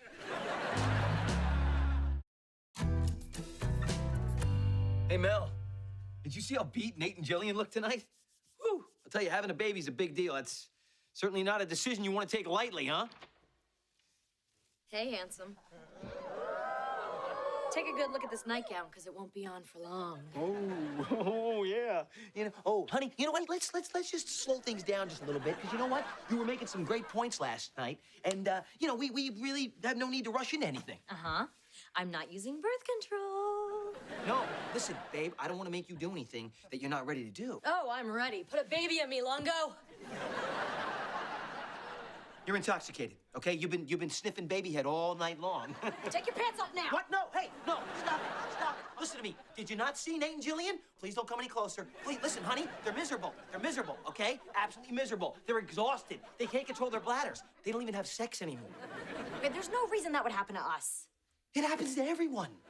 Sex and romance die after you have a baby. That's not true. Look at my parents. They had plenty of sex after they had children. Yeah, but not with each other. Bad example. So give me a good example then, all right? Give me one couple whose romance survived having a baby. Look at that. You can't even give me one. Franklin and Gretel. Who? Yeah, I work with them down at City Hall. He's in parking, she's in permits. They have 11 kids and they can't keep their hands off each other. Did you make them up? What does that have to do with anything?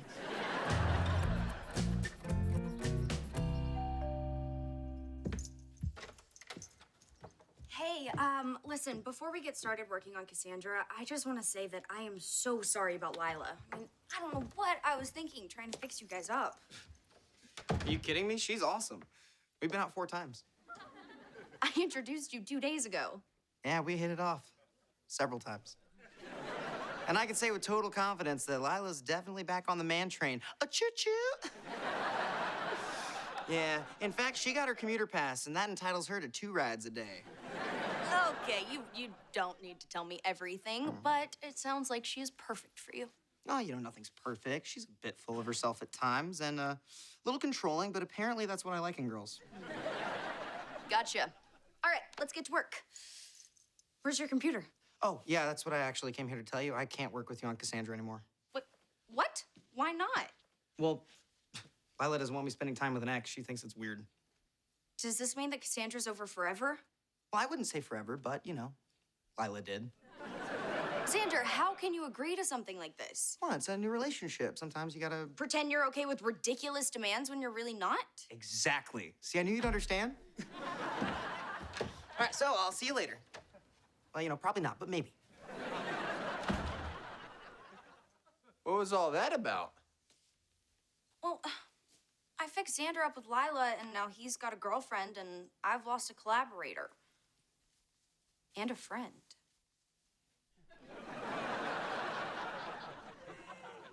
I'm sorry. I am trying to make my face look sad, but I can't. Hey, Hey. Where is everybody? Oh, the kids went down to the yogurt shop to see how many free samples they could get before they get thrown out. Well, they'll never beat Ms. 24. Hey, Joe, I need you to take a look at this contract for me. Yeah, okay. I'll look at this. But first, I think we should finish our whole Franklin and Gretel conversation from last night. I told you I made them up. I know, honey, but I just, you know, I want to settle things. Trust me, just read this. Okay, fine. Proposed contract between Mel Burke and Joe Longo to preserve sex and romance once they have children. I'm intrigued. Keep reading. I, Mel Burke, hereafter referred to as one hot mama, make the following promises to Joe Longo, hereafter referred to as Sugar Pecs. Sugar Pecs? Okay, look, the nickname's negotiable. No, I'm okay with it. I promise never to stop saying I love you, no matter how tired I am or how many poopy diapers I've changed. And take a look at paragraph 4, subsection B, which covers lap dances, French kisses, and the standard Friday night striptease. I have no objections. Okay, and I can't wait. Turn to page 5. Page 5. That's where it gets really fun. Okay. Oh, there's pictures. Oh, that's nice. That's very nice. Honey, this is very sweet of you to write up this contract, but there's just no precedent here. I mean, if nobody else has been able to keep things hot after having kids, what makes you think that we can? Well, there is one couple who's managed to defy the odds, you know. One couple who, you know, fought endlessly for 3 years but still managed to fall in love. The couple we've been looking for to inspire us, it's us. You really need to think about that? I'm not thinking about it. I'm just taking a moment here so I can choke out a sentence without tearing up because what you just said was so freaking beautiful. So, can I get your signature on this? Yes, you got it. All right? Oh, and, honey, I think that, maybe we should try a little, page 5, section D right now. Even with a pulled goalie? Babe, it's section D. We both know that's not gonna get anybody pregnant. But you know what? If you'd rather, why don't we start with the basics? We could, go to good old reliable, maybe section A.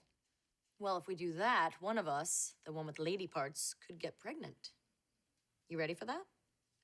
Ready? I'm not sure, but what the hell? Wait, hold on a minute. I want to make sure I'm doing this right. Okay. Yeah, wait. Are you serious? How am I supposed to? Ow!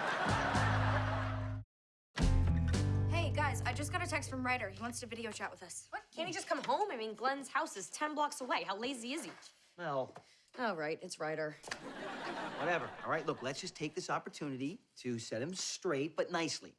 You have to spend at least 1 year in college, and then you can join AmeriCorps. Okay, yeah, but we have to make him feel like it's his decision, not ours. Yes, exactly. All right, team. All right. Team. You. Yeah, Hip. All right. Ready? Yep. Hey, guys. Hey, what's up, man? All right, listen up, Beavis. You're not doing AmeriCorps, because Juliet goodbye, leave Glenn's house, and get your ass to college. Though she wasn't very tactful, we agree with Lennox. We'd like you to come back from Glenn's house now. I really can't because I'm kind of in New Orleans. Please tell me that's a New Orleans-themed restaurant in Ohio. No, good old New Orleans, Louisiana. The Big Apple. Well, I hopped a plane with Juliet, and I'm here to help the children. Can you guys send me some of my underwear and my video games? I cannot believe you, Ryder. Yeah, I can't believe you forgot your video games. Oh, don't worry about me. We went to see a voodoo psychic, and everything is gonna be fine. Oh, I feel so much better.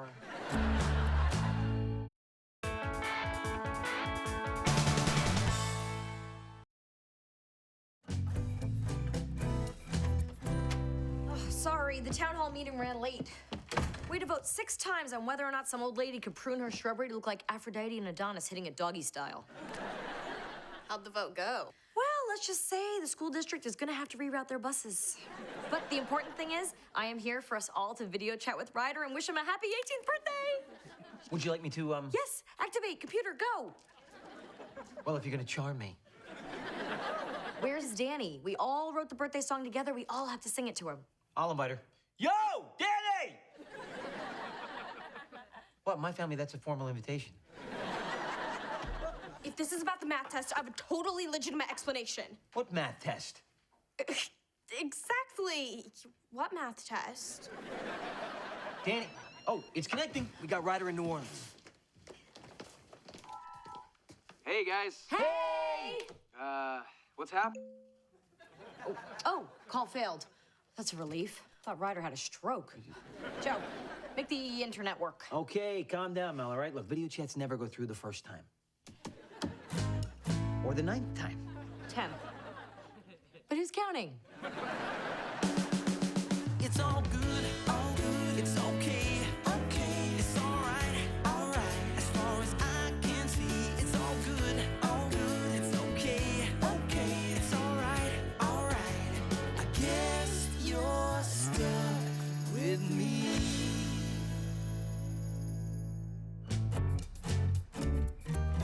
You know, when you watch 24, there's never a glitch with their video calls. Maybe it's because they have that awesome pretend internet. I actually think I figured out a way that we can reach Ryder, though. Oh, good. What do I do? We're gonna call him on the phone. But then I won't be able to see him and witness that moment when he transitions from boy to man. Yeah, honey, I think that's already happened, and luckily we weren't there to witness that. Look, I know it's a big deal to you. It's his birthday, but we can just call him on the phone. That's just as good as a video call. You're right. The phone call's fine. I'm sorry. Give me a kiss, you big stud. Or maybe I'll just wave. And maybe instead of sex, we can just high five. Honey, look, I know how much this means to you, but we tried. I tried Skype, I tried FaceTime. I don't know what else to do. You know what? Okay, maybe it's the router. You know what? I'll unplug it, we can reset it. We'll see what happens. It should take like 3 minutes. 3 minutes? That's forever. What are we gonna do for 3 minutes? We could hard boil an egg. Or, we could have some sex. Is it just me, or since marriage, has your game gone way downhill? Maddox, can I get a little advice?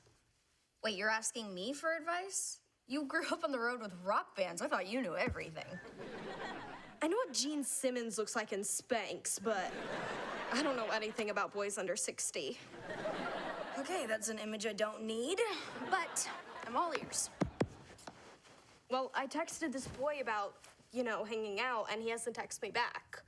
So when I text him again, what should I say? Don't say anything, because you don't want to look like a desperate freak, and there is no recovering from the double text. How do you know? It happened to me. It was a long time ago. It was a flip phone. A what?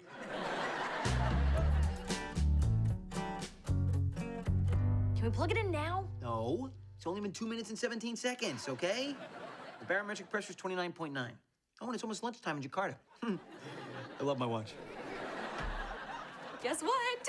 Danny just came to me for advice, and I gave it to her. Now I know the satisfaction you feel when you give me advice. Oh, honey, I don't give you advice for the feeling of satisfaction. I give it to you for the feeling of superiority.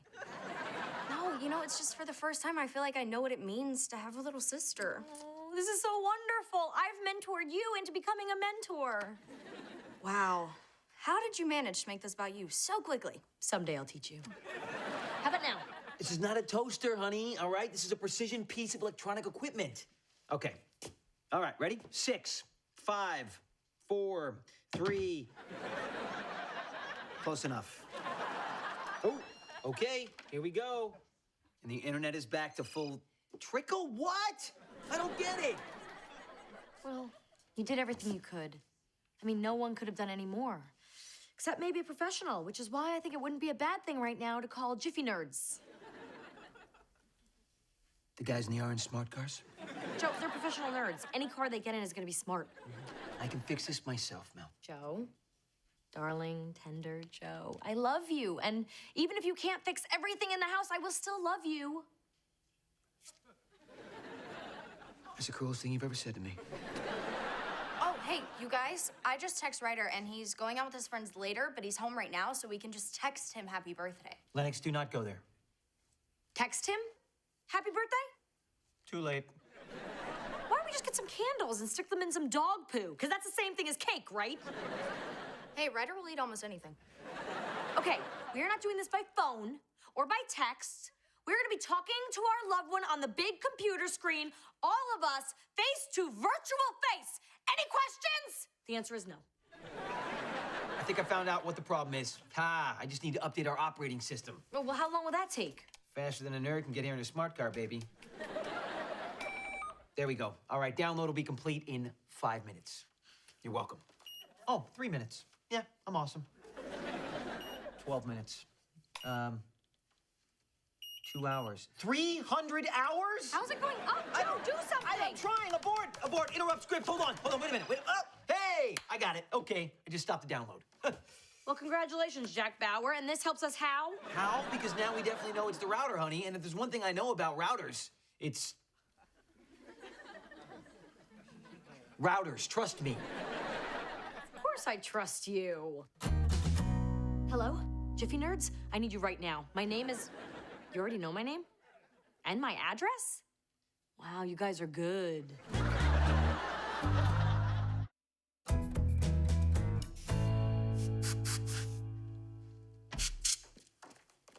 Wow, looks like somebody threw a teeny tiny hand grenade at your router. Yeah, well, you know, dust can really foul up fragile equipment like this, so I should have us up and running very soon. Well, that is one thing I'm sure of. Because of what you're doing here. I am so lucky to have you. You know, a man is nothing without a good woman right by his side. Well, that's where I am, right here by your side. Gotta go.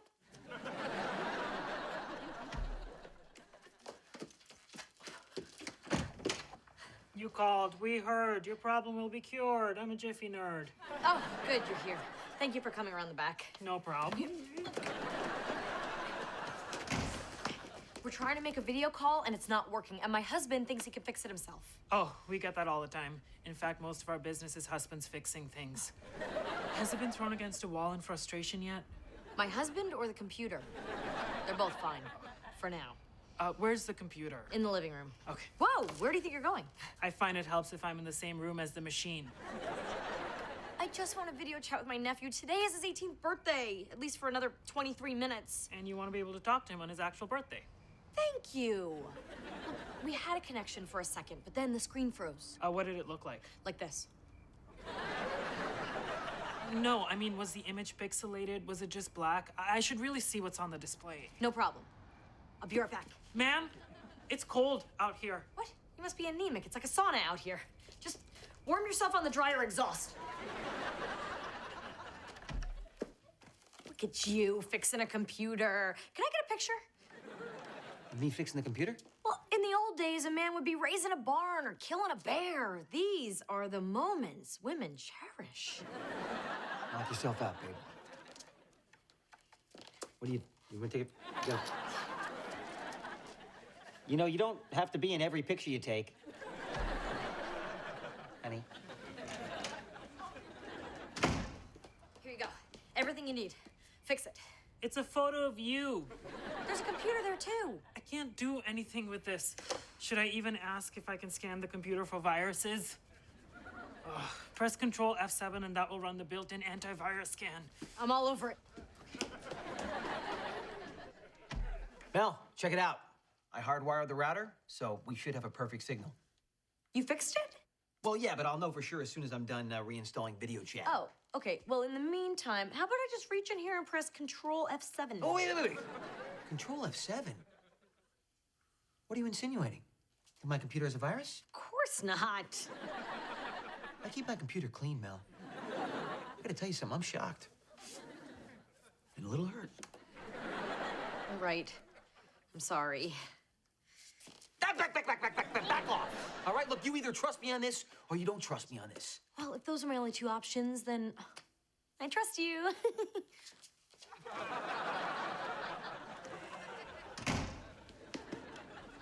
I was hoping the memory of heat would warm me. He wouldn't let me touch the computer. What do you usually do next? Come inside. Hey, Danny.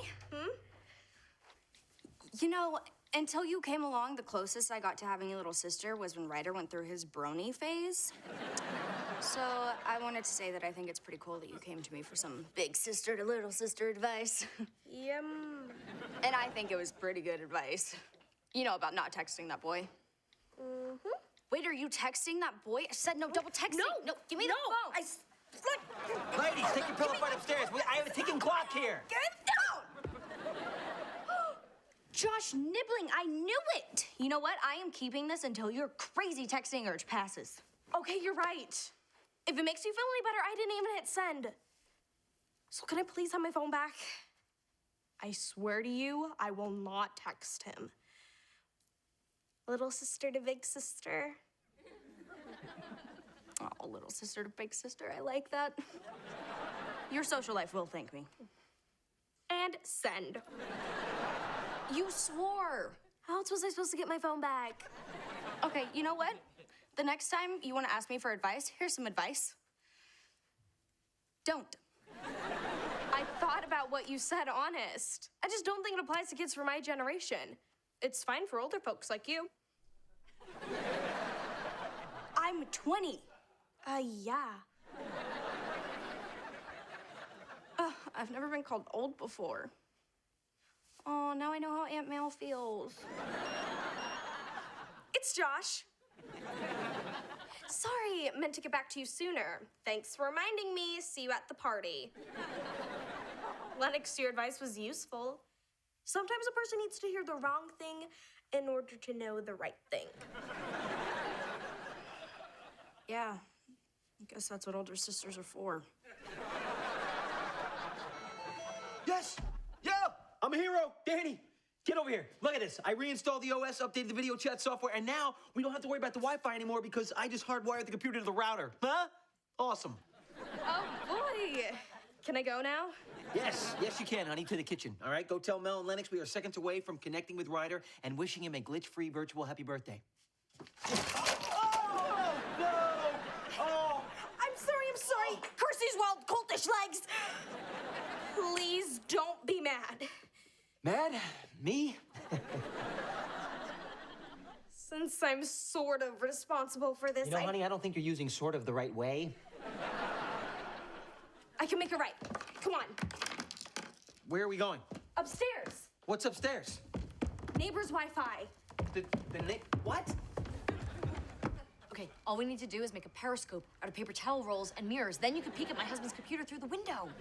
Come on, you're a nerd. It'll be easy. I need to be at the computer, touching it. Can't I go inside? No. My husband doesn't know I called you. Can't you do something without having the actual computer? Well, I guess I could check if the trouble's on the other end. Yes! On the other end. Now you're thinking like a nerd. Oh, well, here you go. Here's your trouble. You have no Wi-Fi signal. I'll get my hotspot out of the Jiffy Mobile. Be right back. Go, 14 minutes. Run, you glorious nerd, run!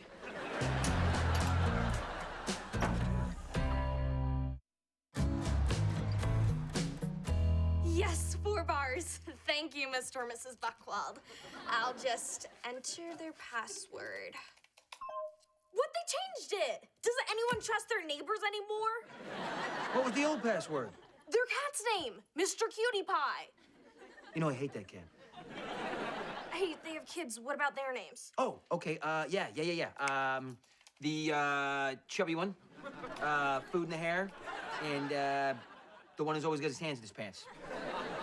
Is that all caps or all lowercase? I'm doing my best here.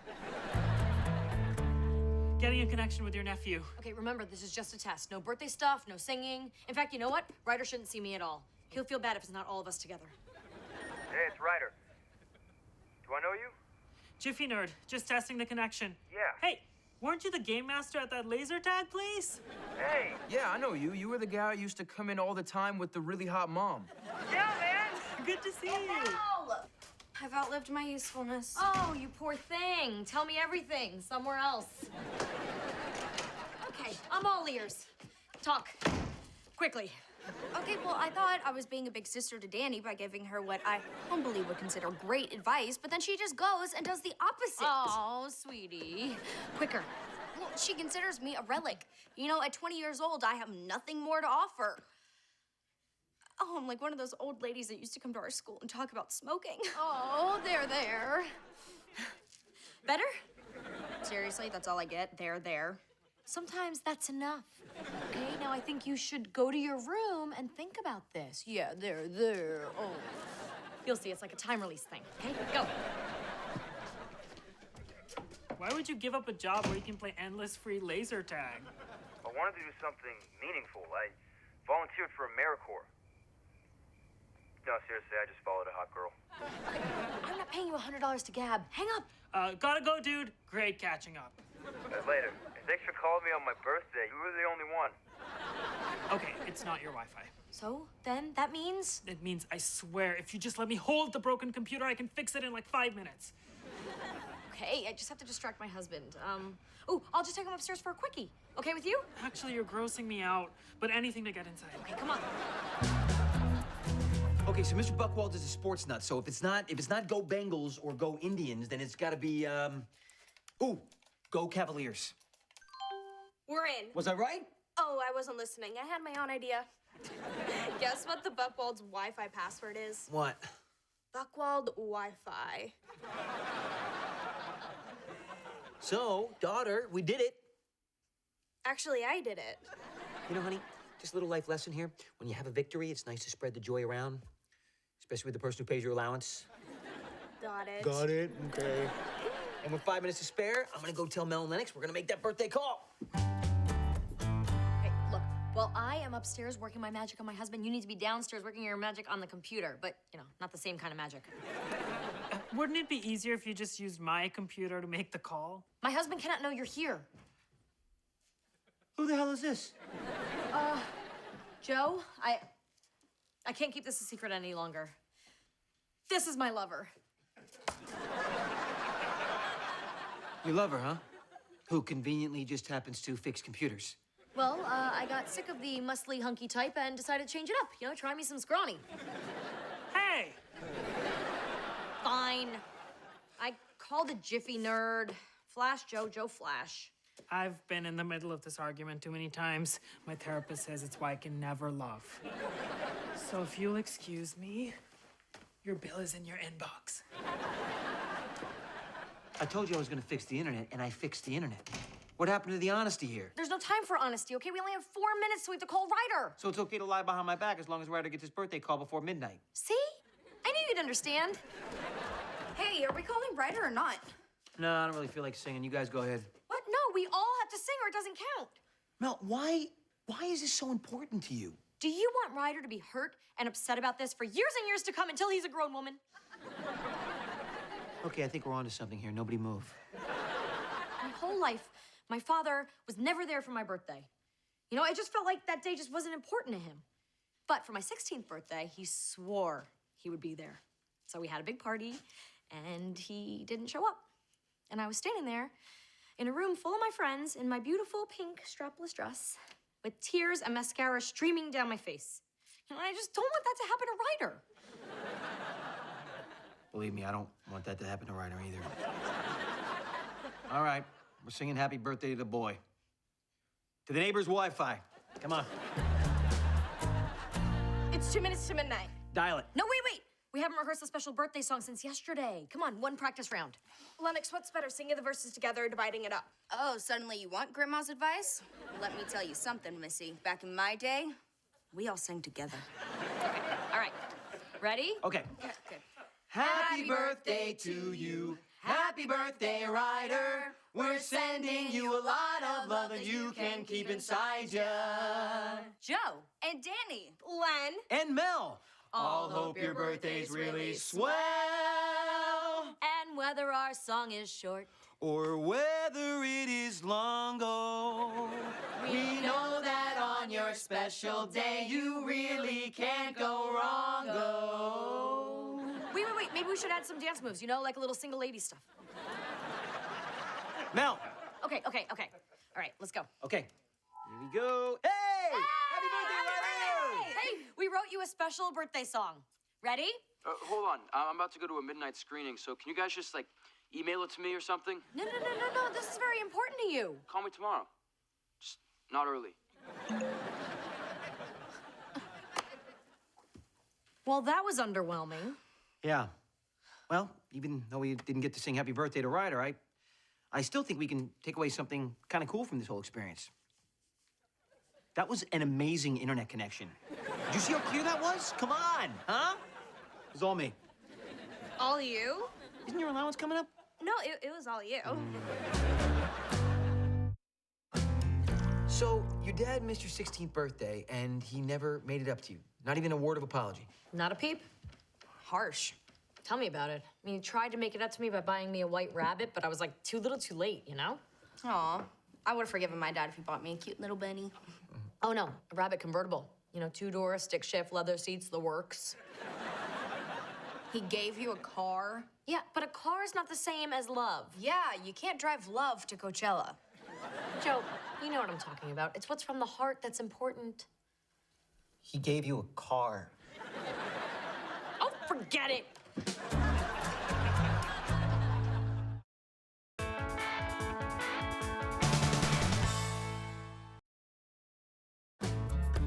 With heartfelt thanks for the lovely wedding gift, love, Mel and Joe.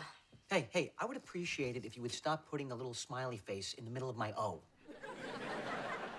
How about a grumpy face with little angry eyebrows? Yeah, like that. Okay, now, honey, this right here is a fantastic wedding gift, all right? It's called a wine aerator. See what happens is you pop the cork, pour the wine through that baby, and boom, you don't have to wait for the wine to breathe. Wait, wine has to breathe? I usually just get it in my mouth right away so it doesn't suffer. Why don't we try this thing out right now? Right now, it's 10 o'clock in the morning. Oh, you and your uptight rules. No wine before 5, no sex in the car. I was driving. On a highway in a straight line. Fuddy-duddy. Okay, now the hard part. Thank you notes for the gifts we don't like. This is gonna take a bit of diplomacy, a touch of creativity, and a crap load of lying. Mm-hmm. Okay, this is, oh boy.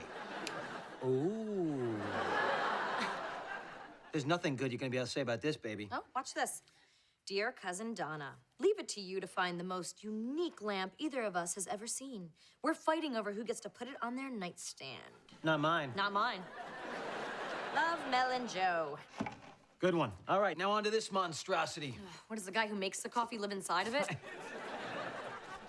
What are we telling Aunt Bunny and Uncle Bert? Oh, sweet Aunt Bunny. Yeah, she was too sick to make it to the wedding. I kind of wish she was too sick to buy us this thing. Dear Aunt Bunny and Uncle Bert, your gift brightens our mornings. Joe and I start each and every day enjoying a delightful cup of coffee from the... the Il Duce. The latest technology in caffeinated beverage production. Coffee machine. Your gift is a centerpiece of our marital kitchen. You really want it in the kitchen? Are you kidding? I want that thing out of here now. Yes, ma'am. All right, what's next here? Okay, this is from your cousin Judy. Yeah, this is gonna take all of your literary prowess to come up with something nice to say about it, honey. Let's see what he...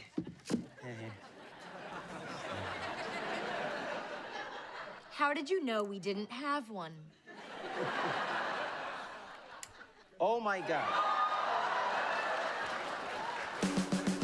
It's all good, it's okay, it's all right, as far as I can see, it's all good, it's okay, it's all right, I guess you're stuck with me.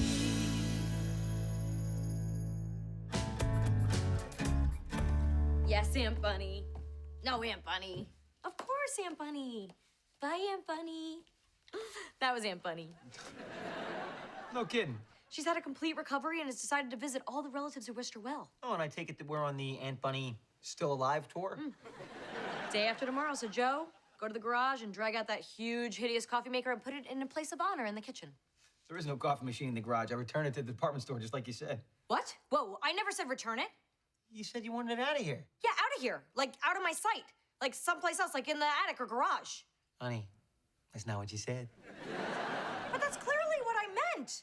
You know, Aunt Bunny only recovered because of the love of family. If she shows up and we don't have a coffee maker, she could die of a broken heart. That only happens on telenovelas. No. Aunt Bunny is very delicate, okay? She broke her hip yelling at Alex Trebek. Hey, guys, look at what Marco got me for our 1-month anniversary. The thigh gap conspiracy. I pointed out in a store a couple weeks ago, and he remembered and got it for me. I recognize the colors on the cover. Can you believe this guy? He is so sweet and listens to everything I say. You're not helping me out here, Marco. All right, well, we're going to the movies. Lennox likes quirky independent films where any nudity is integral to the storyline. No, it's pronounced integral, but that doesn't matter because you heard me. You know, seeing that cute young couple reminds me. I never said return it. Listen, I'm pretty fluent in the language of Mel Burke, all right? And in Mel Burklish, get it out of here means get rid of it completely. In the same way that, is that a new cologne? Means flush it down the toilet right now. Well, you clearly do not know me at all. Yet I know you so very well, honey. And that is why I took that ugly coffee maker back and I got us something we both can enjoy. A rowing machine. A rowing machine? Yeah, rowing machine. But how am I going to enjoy a gift I'm never going to use? Well, you could enjoy running your hands up and down my very well-defined back muscles. Come on, smile. No, I'm not smiling. You screwed this up. Hey, you're the one that misled her, all right? You're the one that had to write her that thank you note saying how perfect her wedding present was. Look, blame is not getting us anywhere, so why don't we just agree that it's your fault and move on? I'm not going to agree to that. I'll tell you what I will do, though, all right? I will get us a new espresso maker. Tomorrow. It'll happen, I promise. Thank you.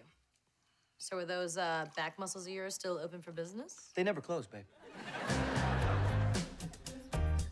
Morning, Joe. Morning.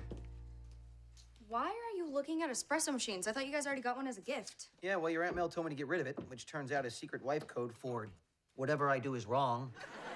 And now I have to replace it before this Aunt Bunny person shows up here. It's kind of funny. You and Aunt Mel are having trouble in the communication department, whereas your nephew and I are getting along great. Huh. And someone in this room thought that we were a bad match. Do all the women in this family have a genetic predisposition to gloat? It's not gloating. We're just right like a lot, and it's hard not to talk about it. Oh, score! Yes, they got 6 of these coffee makers at Bed Bath & Burritos. That's a houseware / Mexican food place? You know, when I was going out with Xander, it's just his constant over-analyzing of every little moment. It was too much. I think what makes my relationship with Marco so great is that he's just totally simple. I mean uncomplicated. Must feel great to be like the best couple in the whole world. It does. Let's see, what's that? Oh, text from your Aunt Mel. Update on espresso machine? 4 question marks. Yeah, that's how much you trust me. Oh, it's taken care of. Relax. I could have just used all caps right there, but I didn't. I took the high road. Hey, we're gonna need another bag of marshmallows if we want to make some more s'mores. That's funny. Do you think Mr. S'more knew his dessert kind of sounds like some more? You were like a puppy on 2 legs.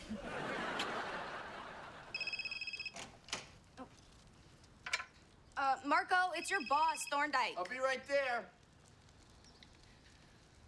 Hello, Marco Sorrentino's office. How may I help you? Oh, well, yes, Mr. Wells. I'd be glad to take a message. Does Marco want the morning flight or the afternoon flight? To where? Tokyo? I got that. Hey, Thorny, listen, I'm gonna have to get back to you on that. Okay, great.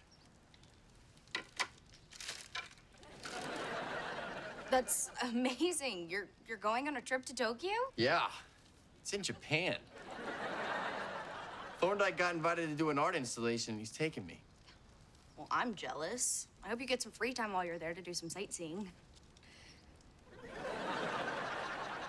So, how long are you gonna be gone? Well, that depends on which flight I take. If I take the afternoon flight, it'll be 6 months, but if I take the morning flight, it'll be slightly more than 6 months.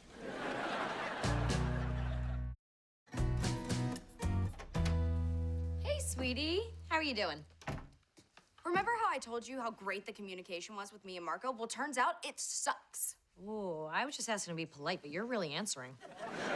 Well, it turns out Marco wasn't telling me anything. He is going to Japan for 6 months, and he wouldn't have mentioned it at all, except I answered his phone and found out. Oh, honey, that's the only way you find out anything. I mean, unless you have his email password, then, whoa, Nelly. And the problem is, I don't want to break up. Things have been going really well. Well, why don't you just enjoy the time before he leaves? Try not to think about his trip. You mean live in denial? Absolutely. There's a reason so many people live in denial. The views are fantastic. You know, I have had some really good times with men when I wasn't thinking. So, where is it? Where's the machine? Oh, it's right here, baby. And it's got 2, 4, 600 horsepower of lean muscle. Can you get your head out of your abs? I'm talking about the espresso machine. You texted me it's taken care of. Yes, yes, and it is being taken care of. Look, it's right here. It's right here on my action items list. That's your idea of doing something? If putting something on your to-do list means it's already done, then I've already organized my shoe closet and learned the fine art of Japanese flower arrangement.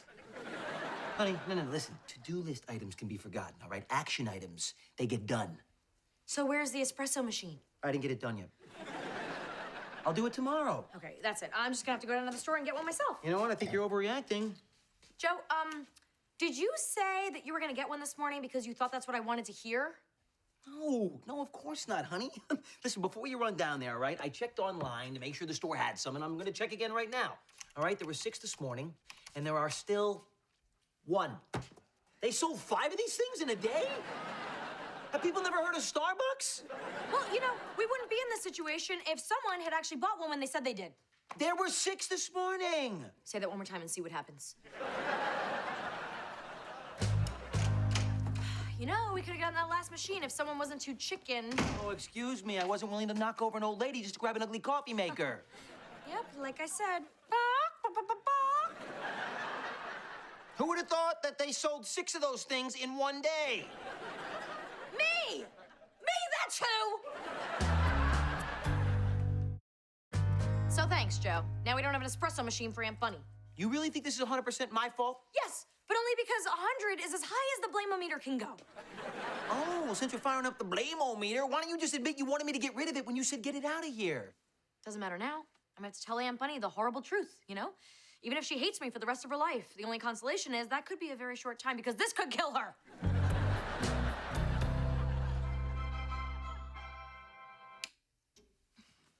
Told you you'd love Rocky. Such a beautiful, simple story. Rocky and Adrian lived in the moment, just like us. Yeah, we're just living in the present. We're not thinking about the fact that mere days from now, I'm gonna be getting on a plane to go. No, we are not talking about anything beyond today. So, tell me what you did today. I bought a new suitcase for my. I called my mom. It was funny. She wanted to know if I needed to have any shots before I go. This is hard. It's like there's this thing. An elephant in the room? No. Something really big and important in front of us, and we can't talk about it. Marco, we agreed, okay? We're blocking all that out and focusing entirely on the now. Okay. Well, did you know there were 5 more Rockies? Interesting fact, Rocky 3 is the first time Mr. T says, I pity the fool. Okay, stop. I can't not talk about this. I can't live in denial. Tell me about your trip, okay? I want to hear everything. Okay.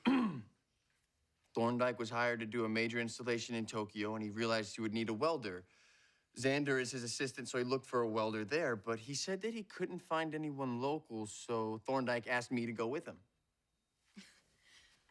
Wait a minute. So you're telling me that in all of Japan, Xander couldn't find a single welder? Surprised me, too. No, you know what this means, right? Yeah. Japan's got a serious welder shortage. That's it. Aunt Bunny and Uncle Bert are getting off the freeway right now, and they will be here in 20 minutes. Oh, score! Who? I found the exact same coffee maker right here on Emmy Lou's list. What? No. Emmy Lou's list is not reliable. That's the kind of place where you find a free apartment if you're willing to snuggle. I feel good about this, honey. Look, you stall Bunny and Bert. I'll be back half-hour tops with a coffee machine that looks just like the one that they gave us. No, Joe, I'm just gonna tell them the truth, okay? You don't have to do that. Right. Okay. I understand how this works now. See, when you say don't do it, what you really mean is you better get it done. No, Joe, really, you don't have to. I understand. I love you too. Hey, Len, I got your text. I got here as fast as I could. What do you need the drawings for right now? Oh, I just need them. Uh-huh. Uh-huh. Oh, you know, I just have one question about this last panel here. There were no other builders in Japan? Ow! You couldn't find one. Okay, I tried.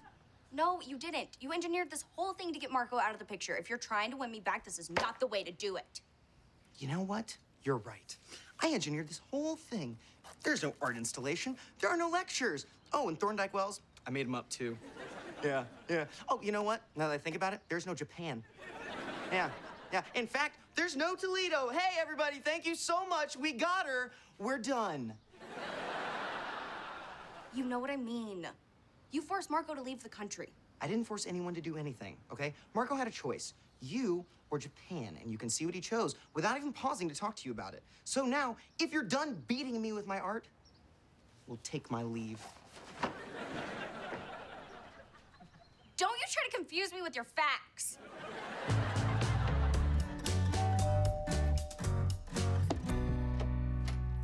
Aunt Bunny, Uncle Bert! Darling. Oh, dear. We are so thrilled that you recovered. Oh, it was touch and go, but the doctor says as long as nothing upsets me, I'm fine. Where's Joe? Oh, he's out crossing things off his action list. Why don't we have a seat and catch up? Yes, let's catch up over a delicious cup of espresso, which I will watch you make. No, wait. Aunt Bunny, before you go in the kitchen, there's something I have to tell you. You sent us the most wonderful, wonderful gift, and it was so thoughtful. But the thing is about the espresso machine, it's just so big and shiny and big. Ah! You didn't like it? No. We loved it. But the truth is, it was stolen by two big, strong men, with excellent taste. Who wants a fresh cup of coffee, courtesy of Bunny and Bert's most perfect wedding present? But I thought the machine was gone. I can clarify, Aunt Bunny. You see, Joe, I was just telling them the truth about what happened to the coffee maker. You see, I was telling... Okay. All right, look. Guilty. It's my fault. No, wait, Honey, wait. please, No, look, here's the deal. Mel wanted to keep it. I misunderstood, and I took it back. But Mel said burglars took it. That's right. I took it back and burglars stole it. From the store. I don't know how I know that, but I do. Why do I not believe this? Look, Aunt Bunny, Uncle Bert, the truth about the espresso machine is, we had a misunderstanding and, we returned it to the store. It wasn't stolen at all. I'm really sorry. Yeah, we're newlyweds, guys. We're still working out this whole communication thing. Yeah, but check back with us when we have 40 years like you guys. What'd I say? I told you they'd hate it.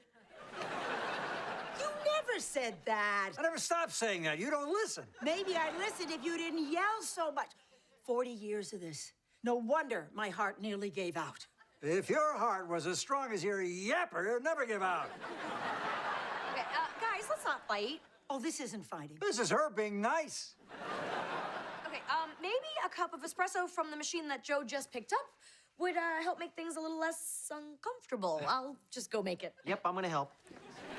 You're making people hate us. I can't take you anywhere anymore. You can't take me anywhere because you're cheap. I'm cheap? Yes. When I had my cataract surgery, you asked how much it would be without anesthesia. Go, honey. Go, go, go, go, go. Get it.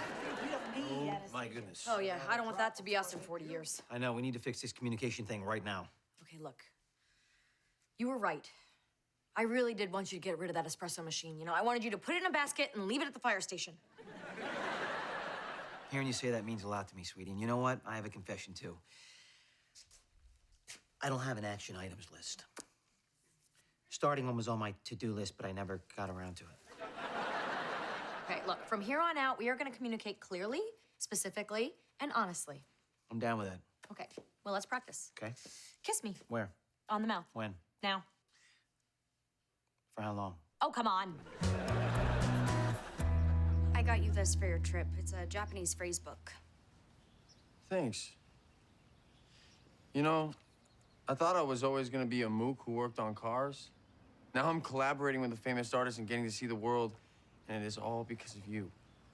Well, don't give me all the credit. You're the one who chose Japan.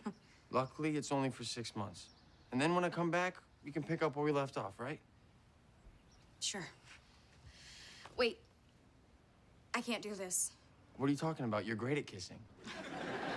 No, Marco, when I said I can't live in denial, I meant it. Okay, 6 months is a long time. Who knows what our lives will be like then? You chose Japan, and that's fine. What we had was great, but it's over. Have a good time. Are you sure it's over? Because that kiss was really good. As good as it was, get in the car.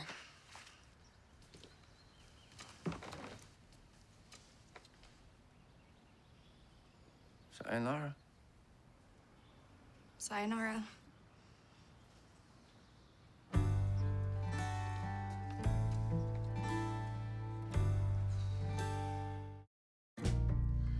I gotta tell you guys, that machine makes one great, exceedingly tiny cup of coffee.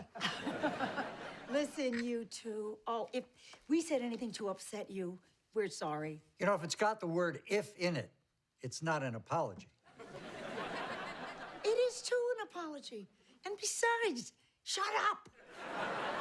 Very nice, coming from a nurse of 35 years. You know, now I know why your hospital ward had the highest mortality rate. They wanted to die. Guys, I'm sorry. Sorry to interrupt here, but I just wanted to let you guys know that Mel and I got you a little present. You know, just a little way of us, you know, saying thank you for stopping by. Oh. Yeah. Yes, we did.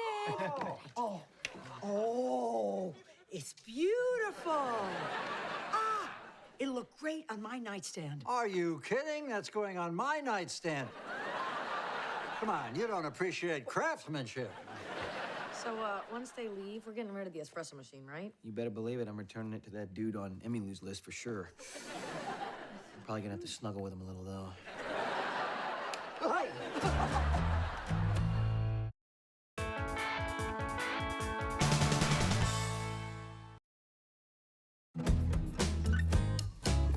Hey. Hey, I know you've been complaining that you can't get to your clothes in the closet, so I weeded out all the stuff we don't need. Oh, great.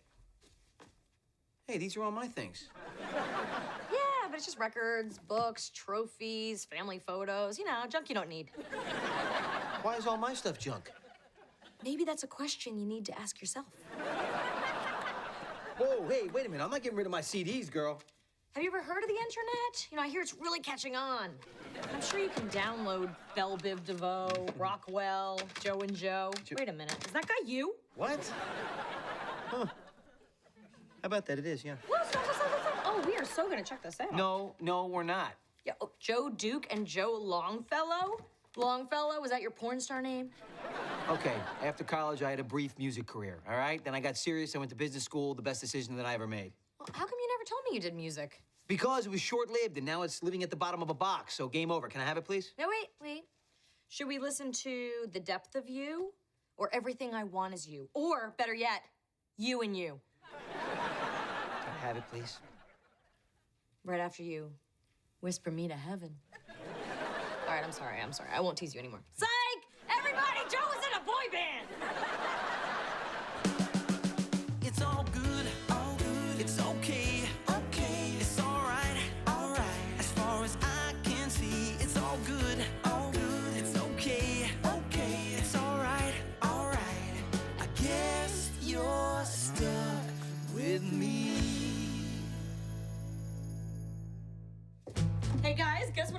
about Joe. He was a singer in a boy band, and he was adorable. Look. What is that thing? Oh, it's a CD. It's how old people used to listen to music.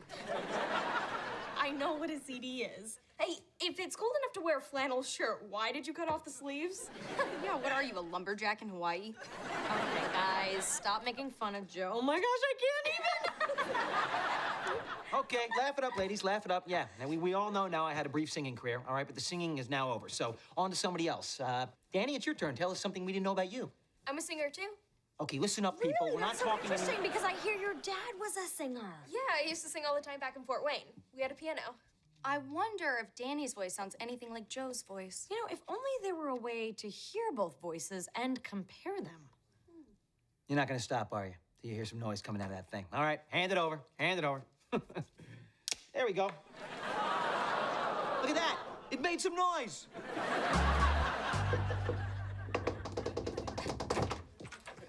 Lennox, this is unbelievable news. You'll never guess what happened. Someone's had way too many energy drinks. Well, yeah. And Ivana Robacek loves our web series. No way. Who's Ivana Robacek? She's a go-getter grad student from the film producing program, and she wants to turn Cassandra into a live-action short film. Whoa, wait, do you know how much money it costs to make a student film? Oh, Ivana's gonna pay for the whole thing. I have always loved that girl. Can I come in?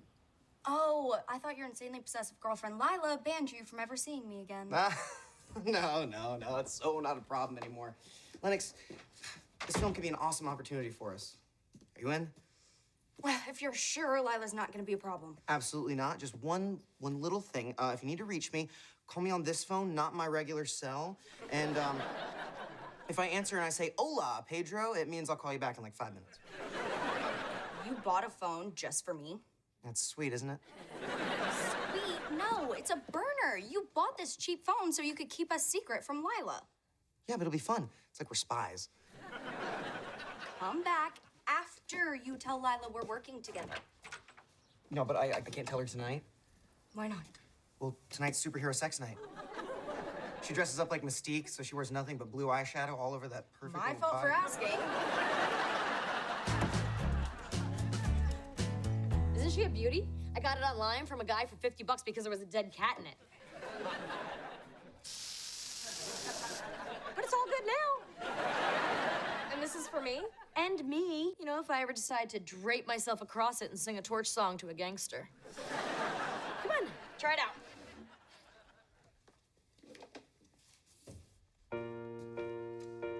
Where'd you learn to play? From my good friend and awesome teacher, Mr. YouTube. Where did you go? I don't understand. Are you here with me? Do I need a plan? Like father, like daughter. She could be a pop star. To win back your heart, can you guide me home? I'll do what you say. Can't do this alone. Wow, she's amazing, right? It's not bad. What does he know? With the tight t-shirt and judgmental attitude, it's like he's Heidi Klum. I was gonna say Simon Cowell, but yours is better.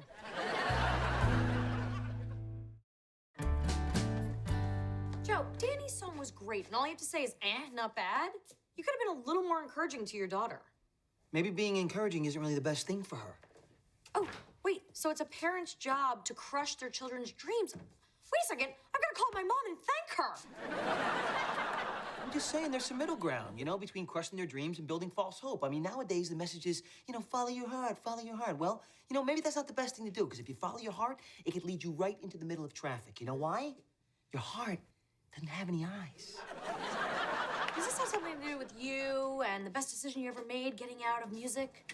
Best decision I ever made, honey, was marrying you. Well, I know, but stop trying to change the subject. You know, where's all this negative attitude coming from?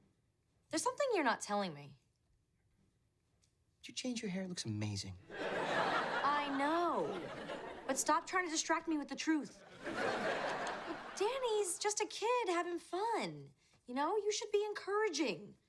Are you just gonna ignore her every time she plays? All right, fine. From now on, I'm her biggest fan. Oh, don't overdo it. You know, if you're that bubbly, she might think you're faking it.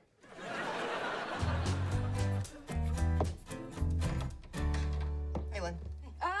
Not so fast. You're not allowed in until I know you've told Lila. That's all taken care of. Oh. Wait, so, you told her we're working together and she's okay with it? Wow. I didn't think you would go through with it. You think I'm scared of her? I mean, seriously, what kind of man is scared of his girlfriend? Oh my God, it's Lila. She's FaceTiming me. You still haven't told her. I was this close. Oh, she can't know I'm here. Oh, neutral wall. Neutral wall. Hi, hon. Where am I? I'm at that, Swedish furniture store. In the door section. Yeah. This one's called Hagendorf. Only $11. I don't know how they do it either. Pick you up one? Sure. Okay, I'll get see you later. Kiss, kiss. You lied to me. Yeah, but only about the Lila stuff. That's all the stuff. Well, I wanted to tell her. I just don't see what you're getting out of this relationship that's worth sacrificing your dignity. Sex. Killer. Killer sex. If a guy's sacrificing his dignity, assume he's doing it for sex. You're never gonna tell her about us, are you? Well, she'll dump me, and I can't do that tonight because it's cowboy night. She's gonna lasso me up. Ah, stop! Hey, I do not need to know the theme of every night. You know what, Xander? Forget it. We can't work together. Whoa, but what about our film? It's not happening. Well, could I use your screwdriver? I need to borrow your door for a couple hours. Bye, Xander. Yeah, I'll bring it right back. Lila returns everything. I'm closing the Hagendorf.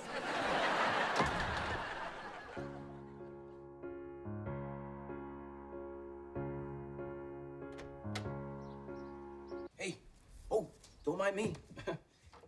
Do your thing. That sounded great. Yesterday, it seemed like you didn't like my playing. Where'd you get that idea? You ran out of the room.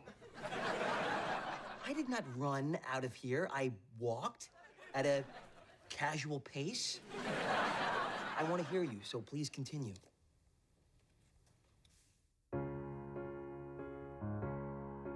As the sun goes down, that's another day. I have lived my life without you. And it's hard to sleep, knowing morning brings shining light and this lonely view. That was good, Danny. It sounds better with the harmony. Maybe you could join me?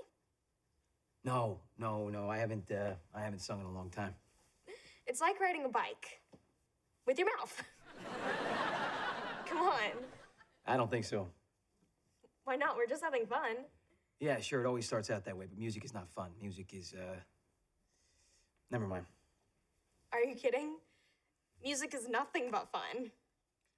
Except when it breaks your heart, and that's all I'm gonna say about it. Except that music is a witch, okay? Makes you a bunch of false promises, and then it leaves you with nothing. I've met a lot of musicians through my mom, and their lives all seem pretty great. Yeah, because you and your mom only hang out with musicians who have made it. You don't see the millions of ones out there that starve. Oh, so I'm not good enough to make it. Is that what you're saying? Well, no, I would never say that. Math is saying that. Math. Honey, you could be the most talented person in the whole world. The odds are stacked up against you. And you don't think I'm ballsy enough to tough it out? I think you're plenty that word I will never, ever say to my daughter, all right? But that's not enough either, honey, because it comes down to things that are out of your control, like luck and the way you sound and, having the right look. Oh, so now I'm not pretty. I didn't say that. Look, I'm trying to make you feel better. Hashtag great job. Danny, wait a minute. Sweetie, come here. Let her go. She completely misunderstood me. Okay, well, let's break it down, okay? You came in here to be the supportive dad, and then you told her she sucks and she's ugly. Where did that plan go wrong? She twisted my words, all right? Everything I just told her was 100% true. Joe, you're dealing with a 13-year-old.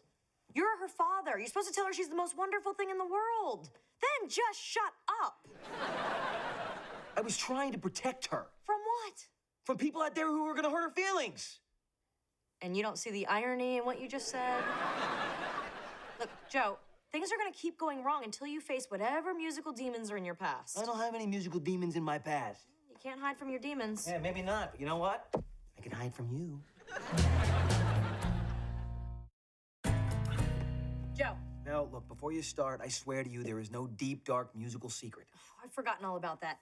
I found the sexiest video. Do you want to see it? Yeah, I'm intrigued.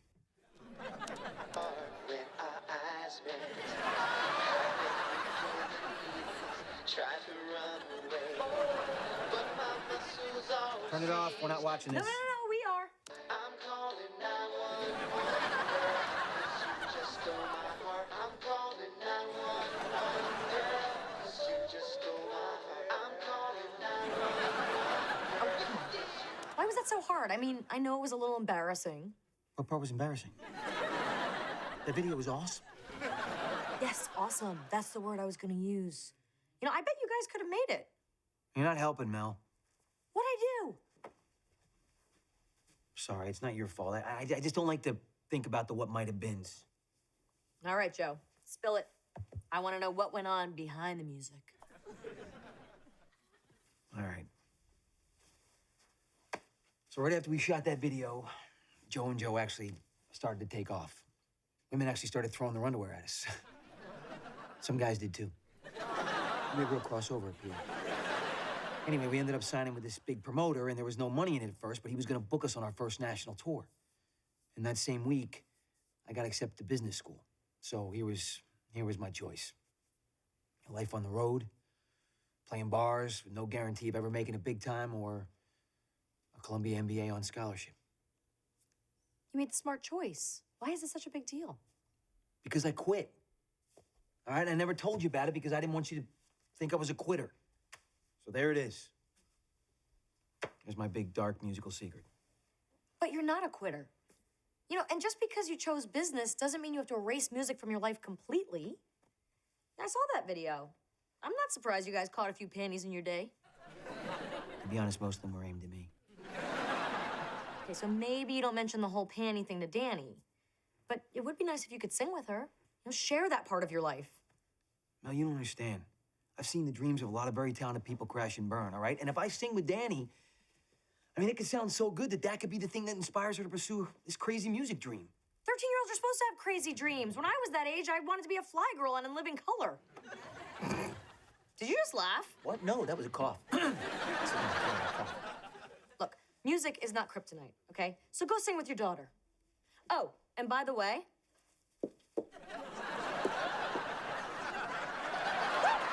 Yeah, you bring that show back, I am so hired.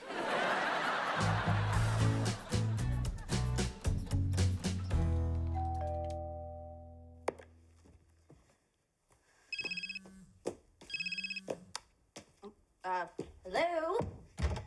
I knew this was your phone number. Lila, what are you doing here? I found this in Xander's messenger bag, and it's only called one number, repeatedly. Yours. I know what this means. Only two types of people have phones like this. Drug dealers and cheating boyfriends.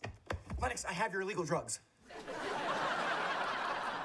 Now, would you like a paper receipt or shall I email it to you?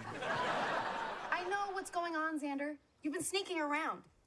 You even bought the Hagendorf I liked. I swear, we're not doing anything wrong. Wait, Lennox and I are working on a short film. It's strictly professional. If nothing's going on, then why'd you keep this from me? Because you won't accept my friendship with Lennox.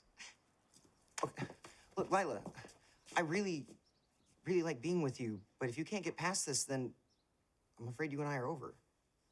You do realize that my roommate's out of town tonight, which means that there's no noise limitations, and it's circus night. Oh? So are you still gonna insist that I accept your friendship with Lennox? Yes. Well, then I guess this is goodbye. Wait. So, hey, maybe, Lennox and I could work together, but at your house Problem solved, huh? Huh? Face it, Xander. She's never going to let you work with me. You have to choose between working on this project with me or being Lila's boyfriend. She's right. You've got to choose. I mean, Lennox, you've always stimulated my mind and inspired me to greatness. And Lila, you stimulate other parts of me.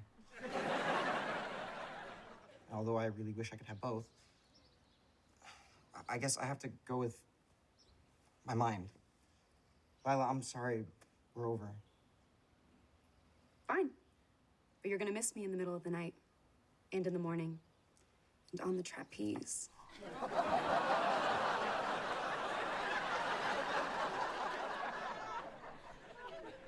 Wow. Huh. You finally stood up for yourself. Was it sexy? Probably to someone. Somewhere. Let's get to work. What have I done? Hey, come here. I want to show you something. Just a minute. Here's some drawings I did for school. Want to tell me how bad they are? Or maybe you could just feed them into a shredder.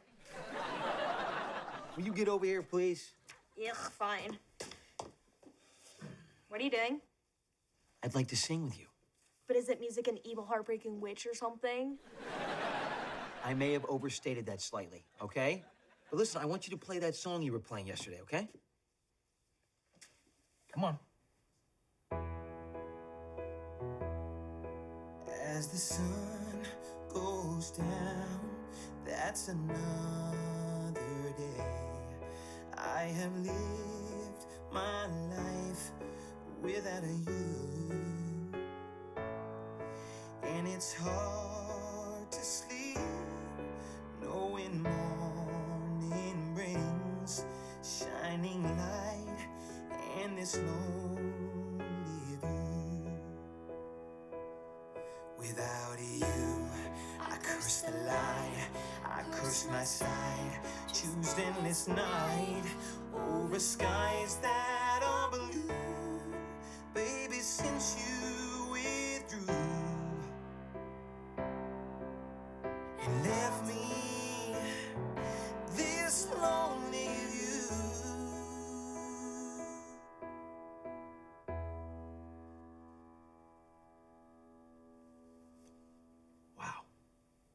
Nah, not bad.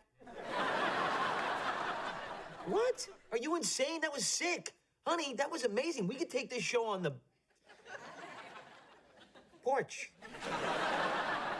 Maybe the back porch. You know, just for fun, not to make a music career out of it or anything, you know. Do you want to sing something else? Yes, I do. What do we have here? Let's see. Christmas songs? No, that's not gonna work. Okay. What about this one? This is an old Joe and Joe classic. All right, honey, this was a huge hit now at the Newark Airport Sky Lounge. You ready? We're gonna start right here, okay? One day, baby, we will sing. Good. One day, baby, we will sing. One day, baby, we will sing together. One day, baby, we will sing. You see that? I did that. One day, baby, we will sing.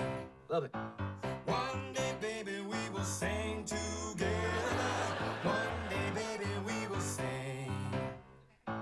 One day, baby, we will sing. One day, baby, we will sing. Calling 911, girl, 'cause you just stole my heart. Calling 911, girl, 'cause you stole my heart. They've been at it for 3 hours. You did this. Sorry. Joe's right. Music is evil. Even pie doesn't help. 'Cause you just stole my heart. Calling 911, girl, 'cause you stole my heart. Yeah!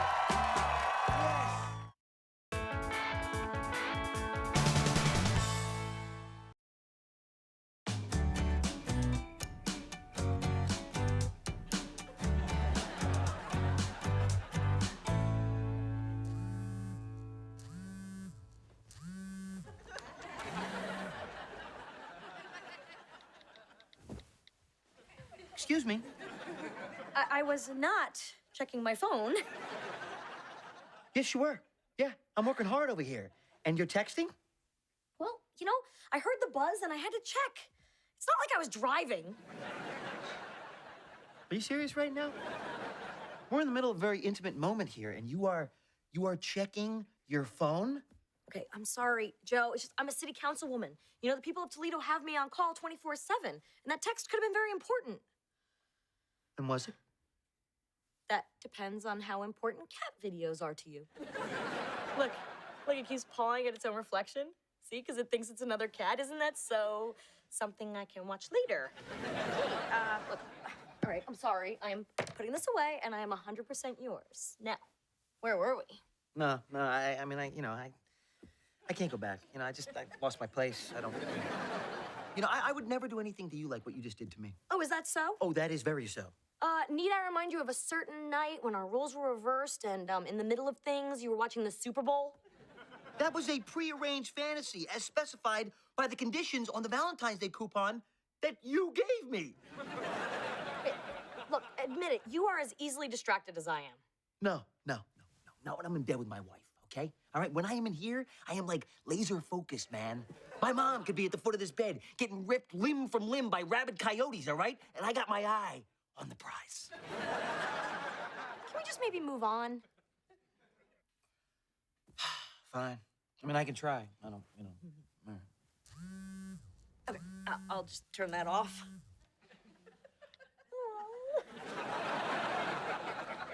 You know what? Hope you enjoy that cat video. Because that's the only tail you're gonna be getting tonight. It's all good, it's okay, okay, it's all right, as far as I can see, it's all good, it's okay, okay, it's all right, I guess you're stuck with me.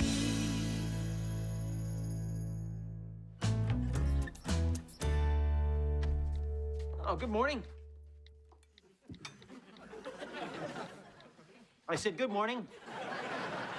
Ladies, eyes up here, okay? You know, I might be kind of old school, but my idea of a Saturday morning family breakfast involves eye contact and, I don't know, human interaction. I'm having lots of human interaction with my 806 friends. You only have 806 friends? Loser. Those aren't friends. Nobody has 806 friends. Oh, yeah? Well, I have 3,000 followers. Lennox, if 3,000 people were following you, it would be terrifying, okay? Friends, followers, come on. It's like all words have lost their meaning. Who needs words when you have emojis? I can't believe Miriam posted this photo of me eating ramen. I was mid-slurp. Not even Jennifer Lawrence looks good mid-slurp. Oh, I'm sorry, Joe. I didn't see you. Of course you didn't see me because I was hiding right here in real life. I said I'm sorry. And look, I'm sorry about last night too, okay? Give me a kiss. Clearly you're overcome with remorse. I am. 1 second and send. You know, you tethered to that thing like an umbilical cord. Joe, we need these, okay? We need to be connected. Not every single intimate moment of our lives. I'm talking about breakfast. Oh. You know what? I bet this family couldn't go the whole weekend without looking at those phones. I could, but what about my homework? I have to go online to get it. Last night you said you had no assignments this weekend. Thanks so much. Oh, I see what you were doing. Hey, look, I'm not telling anyone to throw their phones away. I'm just saying, you know, we can't be addicted to these things. Everything in moderation. What about you and working out? Don't go off topic. That was really wonderful, honey. You've given us a lot to think about, you know? Siri, remind me to think about what Joe just said. All right, here's what we're gonna do. Everybody remember our little swear jar up here that's full of quarters? Oh, that thing. Seriously? The Buckwalds are doing construction on the weekend? Hey! It's 9 o'clock in the morning! Aren't you gonna get some change? Oh, no. They're gonna be doing construction on that pool for a long time. Okay, here's the deal, all right? Anyone who makes it till Monday morning without looking at their phone will get everything in this jar. Plus $200 from my wallet. I'm in. Me too. Are you gonna lock up our phones? No, we're not locking anything up. We're all gonna be going on the honor system. Mel, Are you in? Are you gonna guilt me to death if I say no? Come on, would I ever do something like that? I'm in. Good. All right, so the clock starts right now. Oh, can you delay the clock just like 1 minute? No, sorry, that's not how time works. But Joe, this guy might be asking me out. Asking you out? Okay, go ahead and text him. And Lennox lasted almost 1 minute. No, I want that money. Good. Okay. So, no texts, no emails, no browsing the internet for cute little animals or babies playing in spaghetti, all right, for the next 48 hours. You think you can do this too, Joe? You kidding? Give me a party hat because this is gonna be a piece of cake. I mean, you know, I love my phone, man, but not more than I love the people around you know? I mean, everybody pretends, phones are for connecting, right? My theory is they use these phones to avoid people because you really want to connect, man. You disconnect from your phone and you connect to the people around you. You know what I mean? You talk to them. You listen to them. You know, Joe. I'm not done yet. I was at the coffee shop yesterday. All right, it's filled with these couples, who are not talking to each other. Yeah, it's a sad state of... Shh, I got the answer. Right, this morning, I challenged my family to not use their screens for the entire weekend. So we can actually interact like human beings instead of like bots.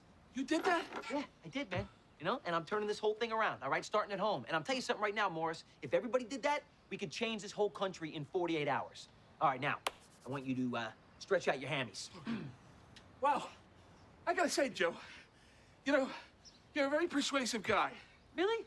Oh, I just say what I think and what I feel. I speak from what I like to call my heart brain. Heart brain? I don't know what that is, but I love the sound of it. Do you? Oh, full of ideas like that. I book speakers for conventions and corporate retreats, and I really think people would be interested in what you're saying. Have you ever thought about being a motivational speaker? You mean if I thought about talking passionately for a long period of time while an audience hangs on my every word? Yeah. Only like all the time. Do you think you could put together a 45-minute presentation? I could cut it down to 45 minutes. Well, why don't you put something together and I'll send a contract over later, and when I get an opening, I'll try you out. All right, that sounds good, man. Thank you. All right, now let's get you into the garage. We're gonna do some squats while I tell you how I'm gonna fix the nation's schools. Hey, Mel, you're not gonna... What are you doing? Are you meditating? Yes, I There's a little meditation humor. I do that every now and then. Any more? Now I'm done. It turns out without the internet, I have all this extra time I didn't know I had. And I gotta say, meditating makes you feel pretty great. It's like trying on shoes for your mind. So wait a minute, by cutting you off from your electronics, I'm just giving you a whole new outlook on your life. That's why I came in here, honey, because I was just telling my client Morris about our tech-free weekend, and it turns out he arranges speaking engagements, and he wants to hire none other than Joe Longo. Oh, wow, I'm so happy for you, Joe. Ooh, and I know just how we can celebrate. I was thinking about it during my meditation. Shut the door. Ooh, okay. Now, you and me, how about a little secret phone time?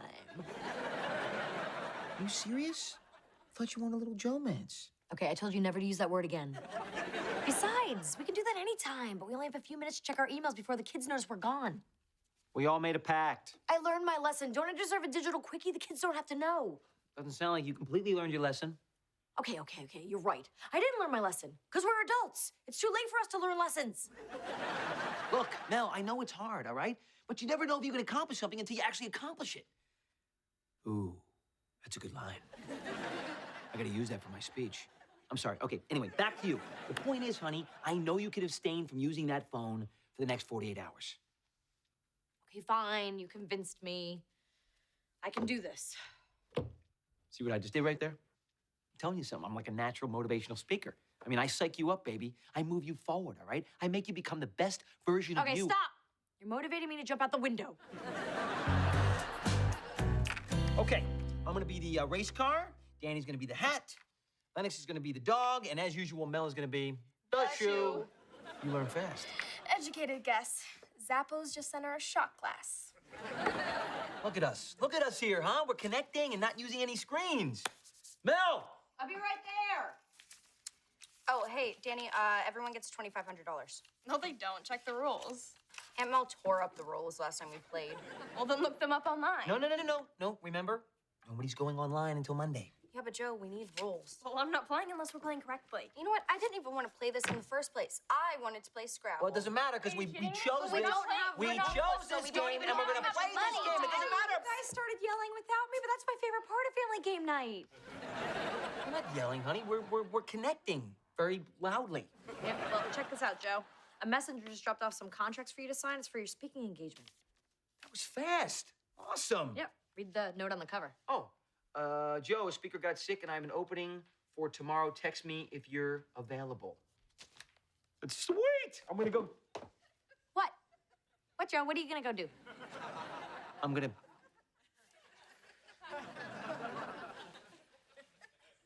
I'm gonna think about it. You're not gonna text him back? No, I'm not because I'm not gonna violate my pledge. You know, there'll be other speaking opportunities. Wow, they really pay a lot of money for this. Really? You know what? It doesn't matter. It doesn't matter. All right, money doesn't matter. Okay, because this is about principle, Mel. And after all, who are we without our principles?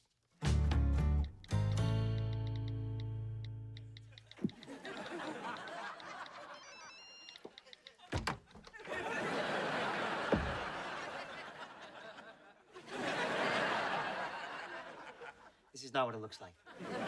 Well, well, well. The role model is caught texting in the closet. Does this seriously look like I'm texting to you? All right, because that is not what I'm doing, all right? What I'm doing here is I'm looking up Morris's contact info.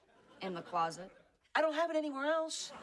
Besides, if people saw me using my phone, they think I was actually texting. I mean, you just did. Relax, Joe. I won't tell anybody. Lennox, there is nothing to tell here, all right? Thank you. Let me finish. I won't tell anybody about your text if you don't tell anybody about my 3 texts. Wait a minute. I did 1 text. Why do you get 3 texts? Oh, hey, if that's a problem, I can just go tell Aunt Mel about your closet affairs. Well, I definitely wouldn't word it that way. All right, fine. Fine, you get 3 texts. You look so innocent. Finally, I can use my thumbs the way God intended.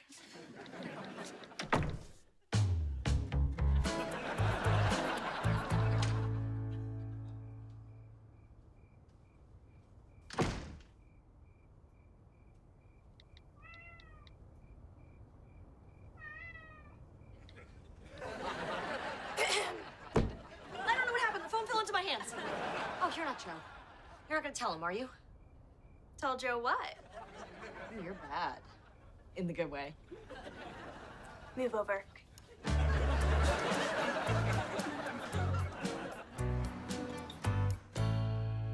Ah, look at me. I was about to plug in my phone to recharge it, but since I didn't use it today, no need. Because your words motivated me, Joe. You know, thanks for being such a good role model. Yeah. You know, listen, Mel, I actually have to tell you something. This whole no cell phone challenge was a lot harder than I thought it was going to be. And the truth is, honey, I barely made it through the first day. I know what you mean. I mean, those screens are so tempting. Yeah, they really are. So tempting. But you know what, babe? You just got to be strong. So strong. Well, I got to get to sleep because I got to get up early. I have my first speaking engagement tomorrow. Oh, you got the gig? Congratulations. Thanks. Yeah, I'm really excited about it. Wow, that's awesome. Wait a minute, I'm confused. How did you book this gig for tomorrow? Huh?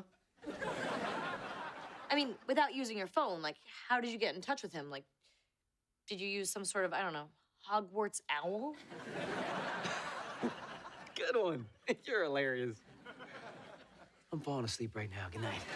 I can't believe you broke your pledge.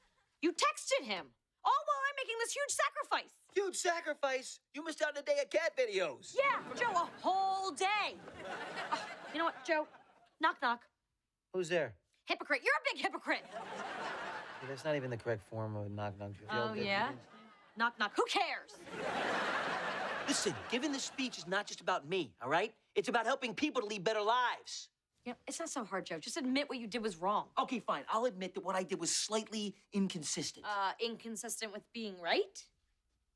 Whatever. All right, I said one thing and then did another. That is the definition of a hypocrite. Hey, you know what? Some of the most effective men in history have been big hypocrites in their personal life. That's your defense? I don't know. Is it working? I can't believe this. You're checking texts, Danny's checking emails. Oh, wait a minute. Back up. Danny cheated? I did not tell you that. But, you know, at least she wasn't claiming to be a role model. All right. Hey, look, let's just end this now. We shouldn't go to bed angry. It's not good to go to bed angry, all right? I'll tell you what. I think I got a little something that will help you relax. Maybe even, help you sleep better. So do I. Mhm.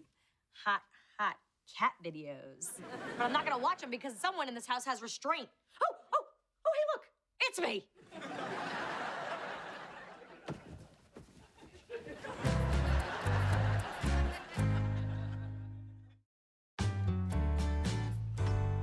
Hey, what are you doing here? Shouldn't you be on your way to your big speaking engagement?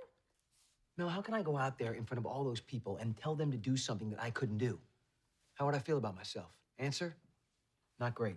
Look, I shouldn't have said all those things I said last night. Oh, honey, you were right. I was being a total hypocrite. No, you were right, and you were right first. I do spend too much time staring at my phone because it's easy. And real interaction is hard, especially when you have to apologize to your husband for overreacting. Look, sure, you're not perfect, but that doesn't mean that what you have to say isn't valuable, and it'll be valuable to that audience, too. You really think so? Of course I do. You're full of good ideas. Between Longo Fit and this, you should really write a book. Have you ever thought about doing that? You know, have I ever thought about expressing myself without being interrupted for 200 pages? Yeah. Only like all the time. Well, then do it. But first, you should get going so you're not late to your speech. Those people are counting on you. Oh my God. You're totally right. Again. Not that I'm keeping track. What would I do without you? No. Mwah! All right, good luck. Yeah, thank you. Wait, so which one of you is the motivational speaker? Well, me, but I can't pursue all of my talents, so the rest of the world would just get jealous. Hey there, family. Oh, look who's home. How'd the speech go, Joe? Oh, it went amazing. You know, a lot of people came up to me after the speech and told me just how inspired they were. Actually, one guy, he got out of his wheelchair to thank me. I mean, I'm not gonna take credit for that, but you can't call it a coincidence. Wow. I need a moment after that one. Anyway, the coolest thing is that a few people actually came up to me after I was done talking and asked me if they could buy my book. And what'd you say? I said pre-order it right now because as it happens, I'm writing one. That's great, Joe. Well, you know what? Put me down for a pre-order, too. Me too. But can I get mine in an ebook? Absolutely. You see, I'm not anti-technology. And also, if I'm gonna get it in an ebook, I'm also gonna need an ebook reader with a leather case. You want me to read your book, don't you? I'll think about it, okay? But I have to tell you guys, I could not have done any of it without this lovely lady here today. I mean, she is the only one who had the conviction and the character to stick it out, and not look at a phone or a screen or send a single text. I mean, I cracked, Lennox cracked. Hey! I thought you weren't gonna out me. But don't you feel better now? No. Don't feel bad, okay? Danny cracked too. What? I did not. Danny, Mel told me. But she was the one that was... It is rude to interrupt your father when he's speaking.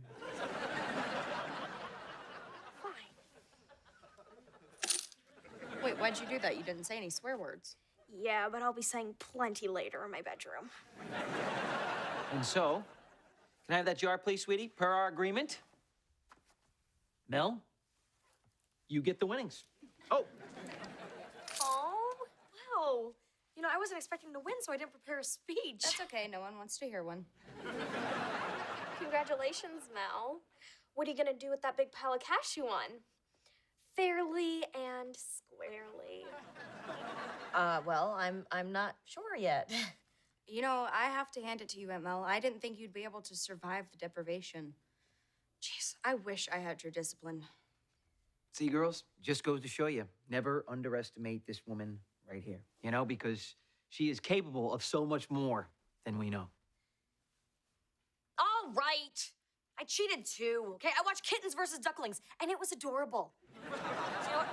We all cheated, so nobody deserves this money from the swear jar. We are giving it to charity. Every single person in this house cheats like...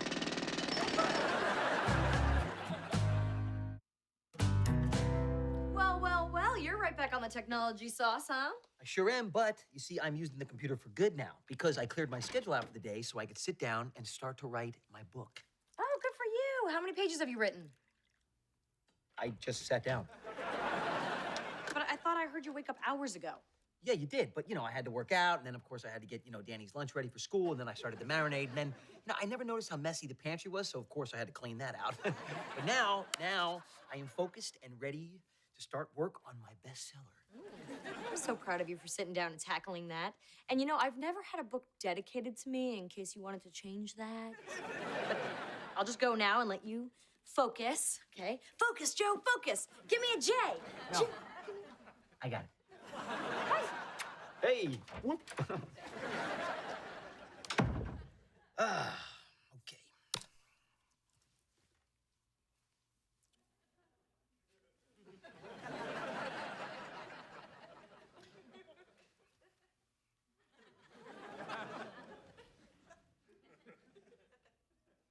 I think I deserve a break.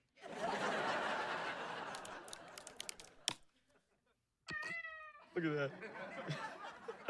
Kitten nursing on a gorilla. Oh, man, nature's crazy.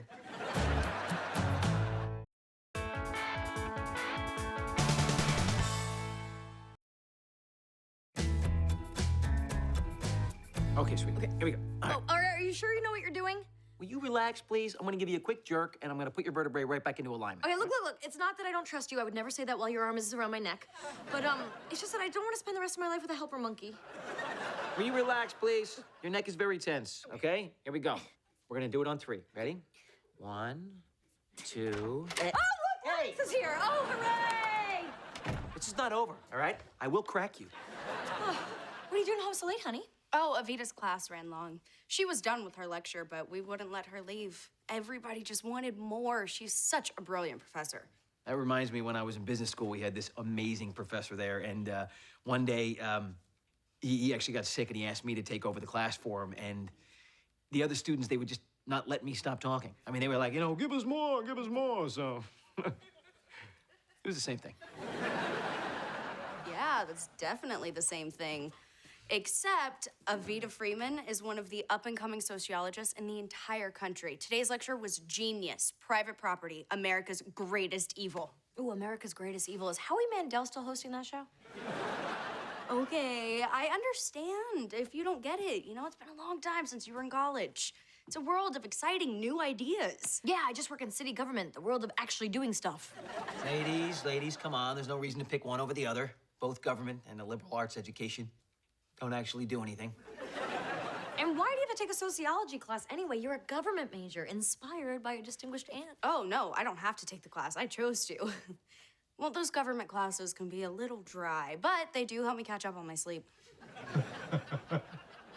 I was laughing at something else. Okay, well, anyway, I've got so much reading to do for Vita's class. It's all so fascinating. Yep, there it is. Looks like Lennox has found her super prof. What do you mean? At some point in every college student's life, honey, they meet that professor that blows their mind, lights up their world. Please.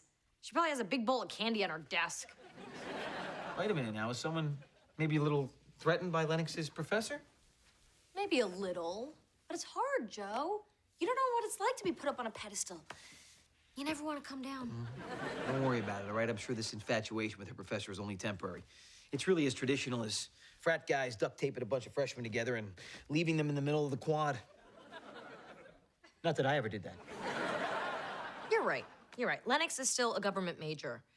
We should be grateful that she's not having an affair with one of her married professors. Not that I ever did that. It's all good, it's okay, it's all right, as far as I can see, it's all good, it's okay, it's all right, I guess you're stuck with me.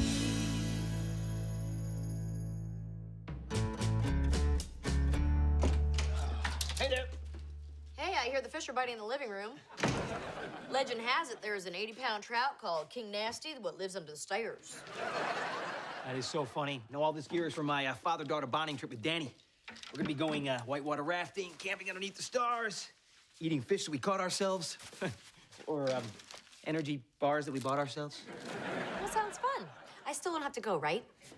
No, honey, you made it very clear that until nature comes up with a quilted 2-ply leaf that you're not gonna be reporting for camping duty. See what I did there with the duty?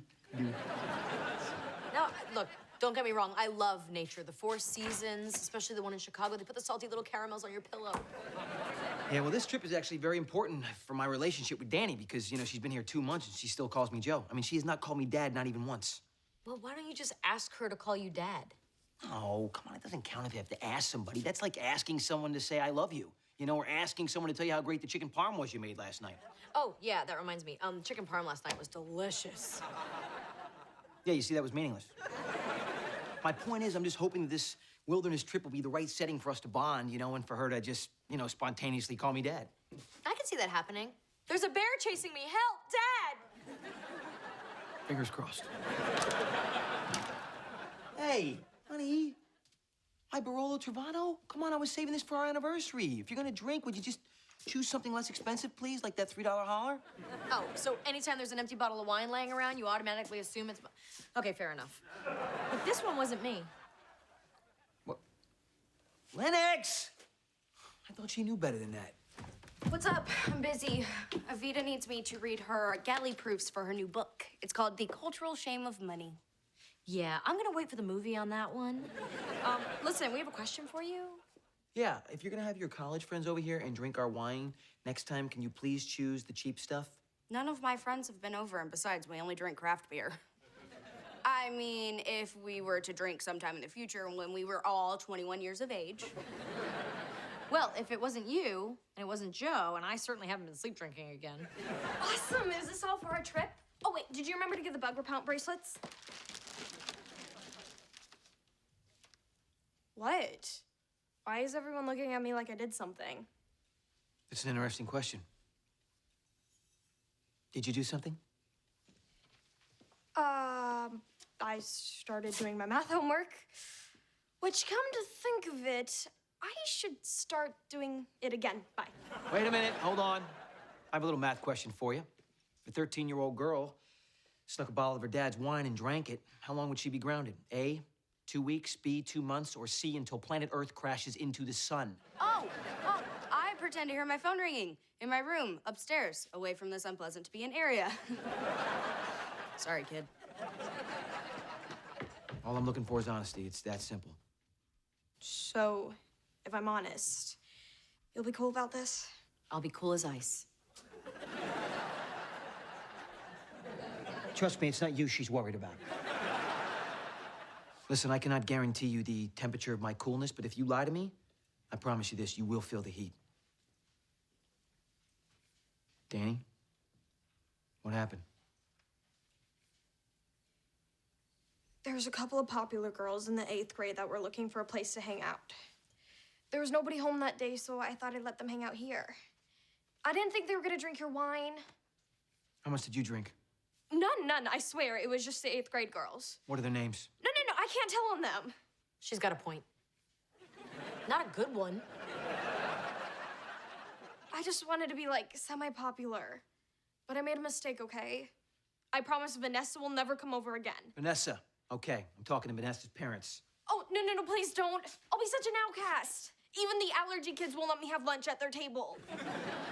Listen to me, the important thing here is that you were just honest with me, okay? Now, Mel and I need to discuss your consequences, so head upstairs and work on your homework.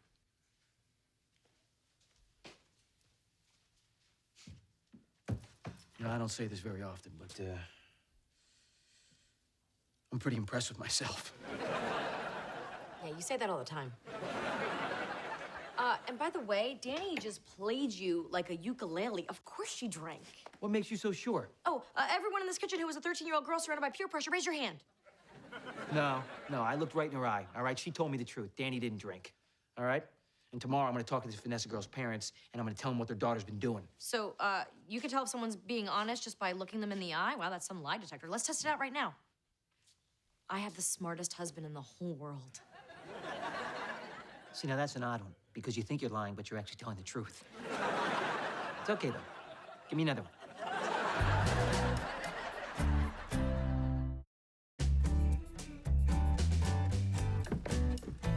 Hey. So I just got a text from Avita. Oh, more brilliance from your brilliant professor. Oh, so glad you found someone so brilliant. Oh, go like that? You got a little sarcasm. Sorry. Anyway, Evita would like to interview you. Really? She actually wants to interview someone from the real world? Yeah, she knows you're this really important local politician. She does? Of course she does. Of course she does. But yeah, she thinks that you could contribute some special insight that would benefit her latest research paper. It's something about what kind of people are drawn into public service. Duh, the best kind. So you'll meet with her? Let me check my schedule. I can't be neglecting important government business just to talk with someone Oh, about. well, she can find someone else. Oh, look at that, I'm free.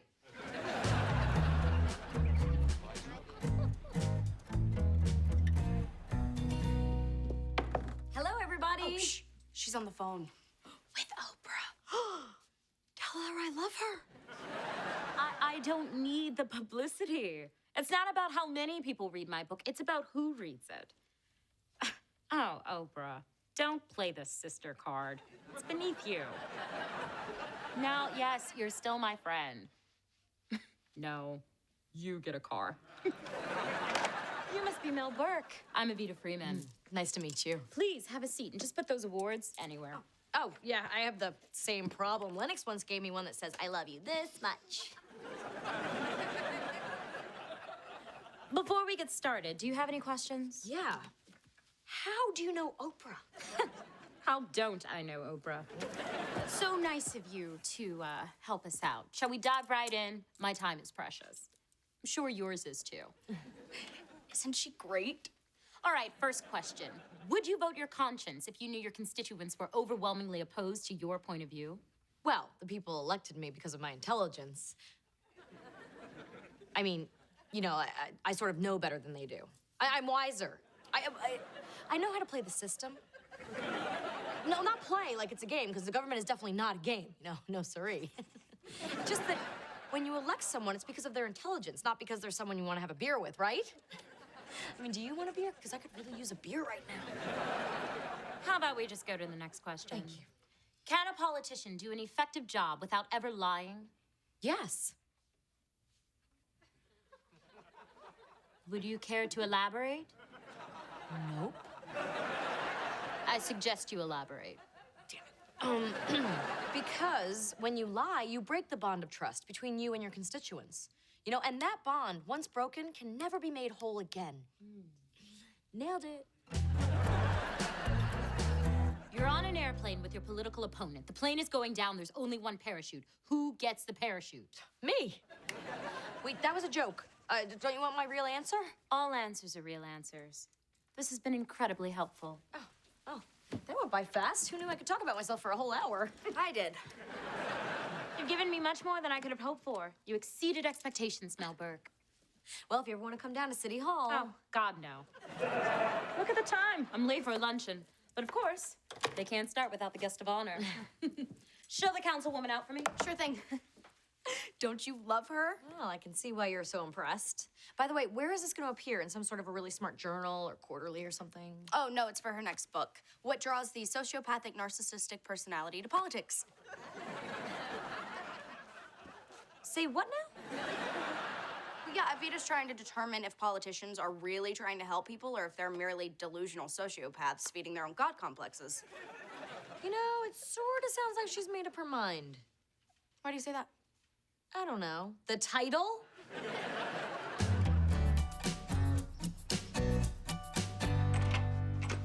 Well, apparently you married a sociopath. Huh? No. A narcissistic sociopath. Evita is writing this completely biased paper, and my sweet little niece is blind to the whole evil scheme. I'm sorry, babe. I wasn't paying attention to you. I had a pretty tough afternoon myself. Oh, I didn't know. What happened? No, it's okay. You were on a roll. Keep on going. No, Joe. I want to hear. So I go over to Vanessa's When house. someone calls you a narcissist, you know, it puts a crimp in your whole day. I'm sorry. You were saying? So I went over to... Evita is so devious. Ugh! Sorry. Go on.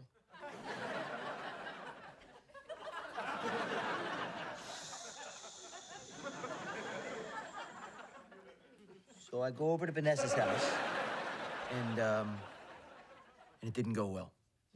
Well, of course not, sweetie. I mean, nobody wants to be told that their teenage daughter is drinking. Yeah, well, I tried to break it to them as gently as possible that, their precious Vanessa was drinking, and I just said, thank goodness my daughter was so responsible, at which point they showed me a picture from Vanessa's phone of my daughter drinking. Wow. That's terrible. I mean, I did not see that coming. Yeah, you did. You totally did. I know, I was being nice. See? I'm not a narcissist. I'm a nicicist.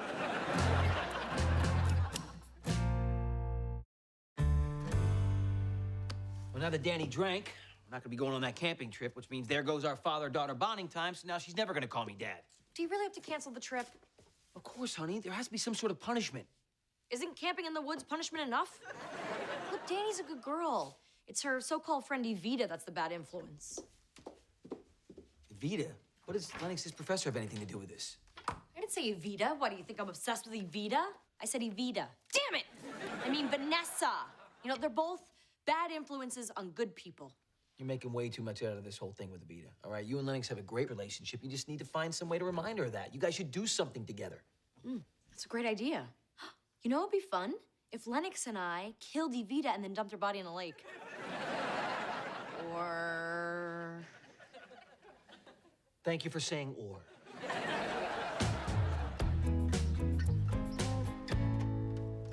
Oh, Lennox, I am so glad you're here. Do you remember that trip we took to Dollywood when you were 16? And you remember those pictures we got? Well, I found them and I had these made. Look, we can be t-shirt twins.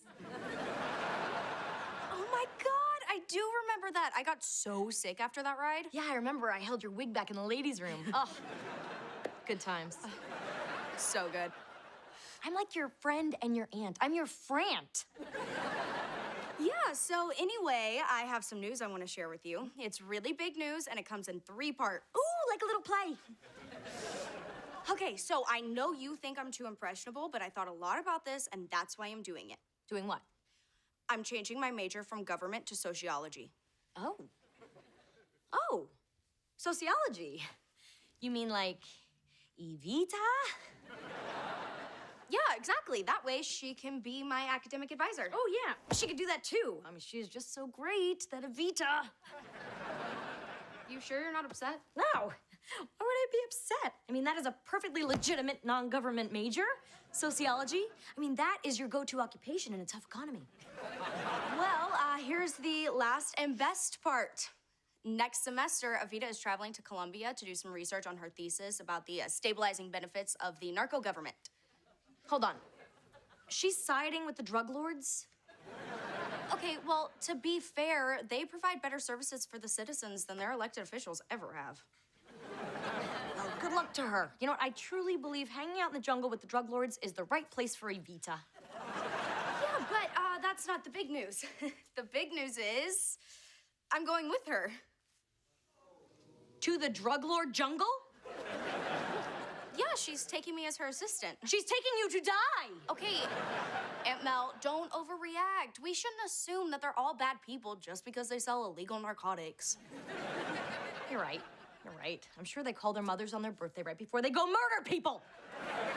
Evita said you'd react this way. This is a classic example of patriarchal, Anglo-centric xenophobia. Don't talk down to me. I know what most of those words mean.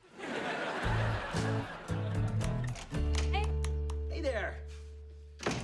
Perfect timing. Guess what I just made? Your favorite snack, my famous guacamole. Actually, my favorite snack is French fries. I made guacamole. Sit down. Honey, I spoke to Vanessa's parents this afternoon. Uh-huh. Yeah, I mean, and you can imagine how, upset her parents were because they thought they could, trust their daughter, and when they found out they couldn't, their hearts were just broken. Yeah, that's really sad. Yeah. So there's nothing else you want to tell me about what happened that afternoon? Let me think. Nope. Good. All right, well, now that we got this whole situation behind us, we can now go on that father-daughter camping trip we've been so looking forward to. Great. I'm really not that hungry anymore. Oh, all right. Hey, you know what, honey? I just have to tell you something. I'm just so happy that we have this honesty between us. I mean, think about this. For the rest of your life, you're gonna know that you were honest with me, and for the rest of my life, I'm gonna know that I can trust you. And that's that is something to be proud of. I mean, aren't you proud? Uh-huh. No, I didn't mean to keep you. Go up there and do your homework. I love you, sweetie.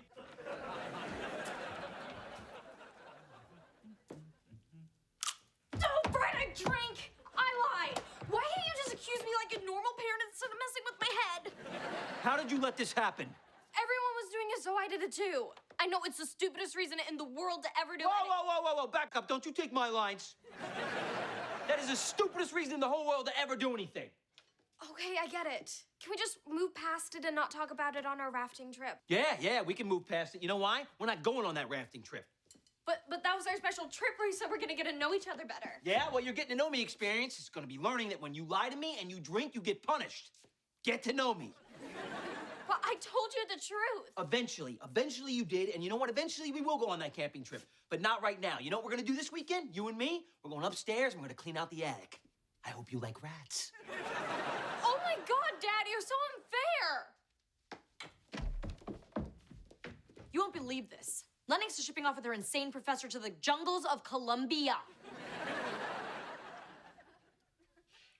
Danny just called me Dad.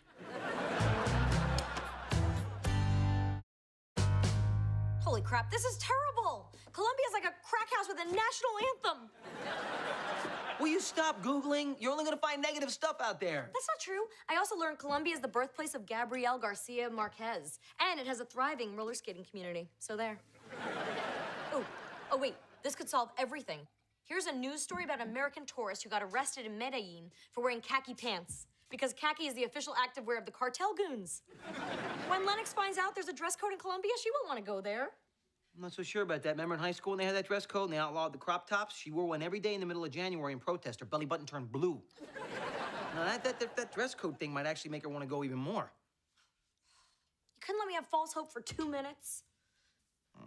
Honey. Yeah! Gotcha! My neck! My neck! Oh, my God, are you okay? Gotcha!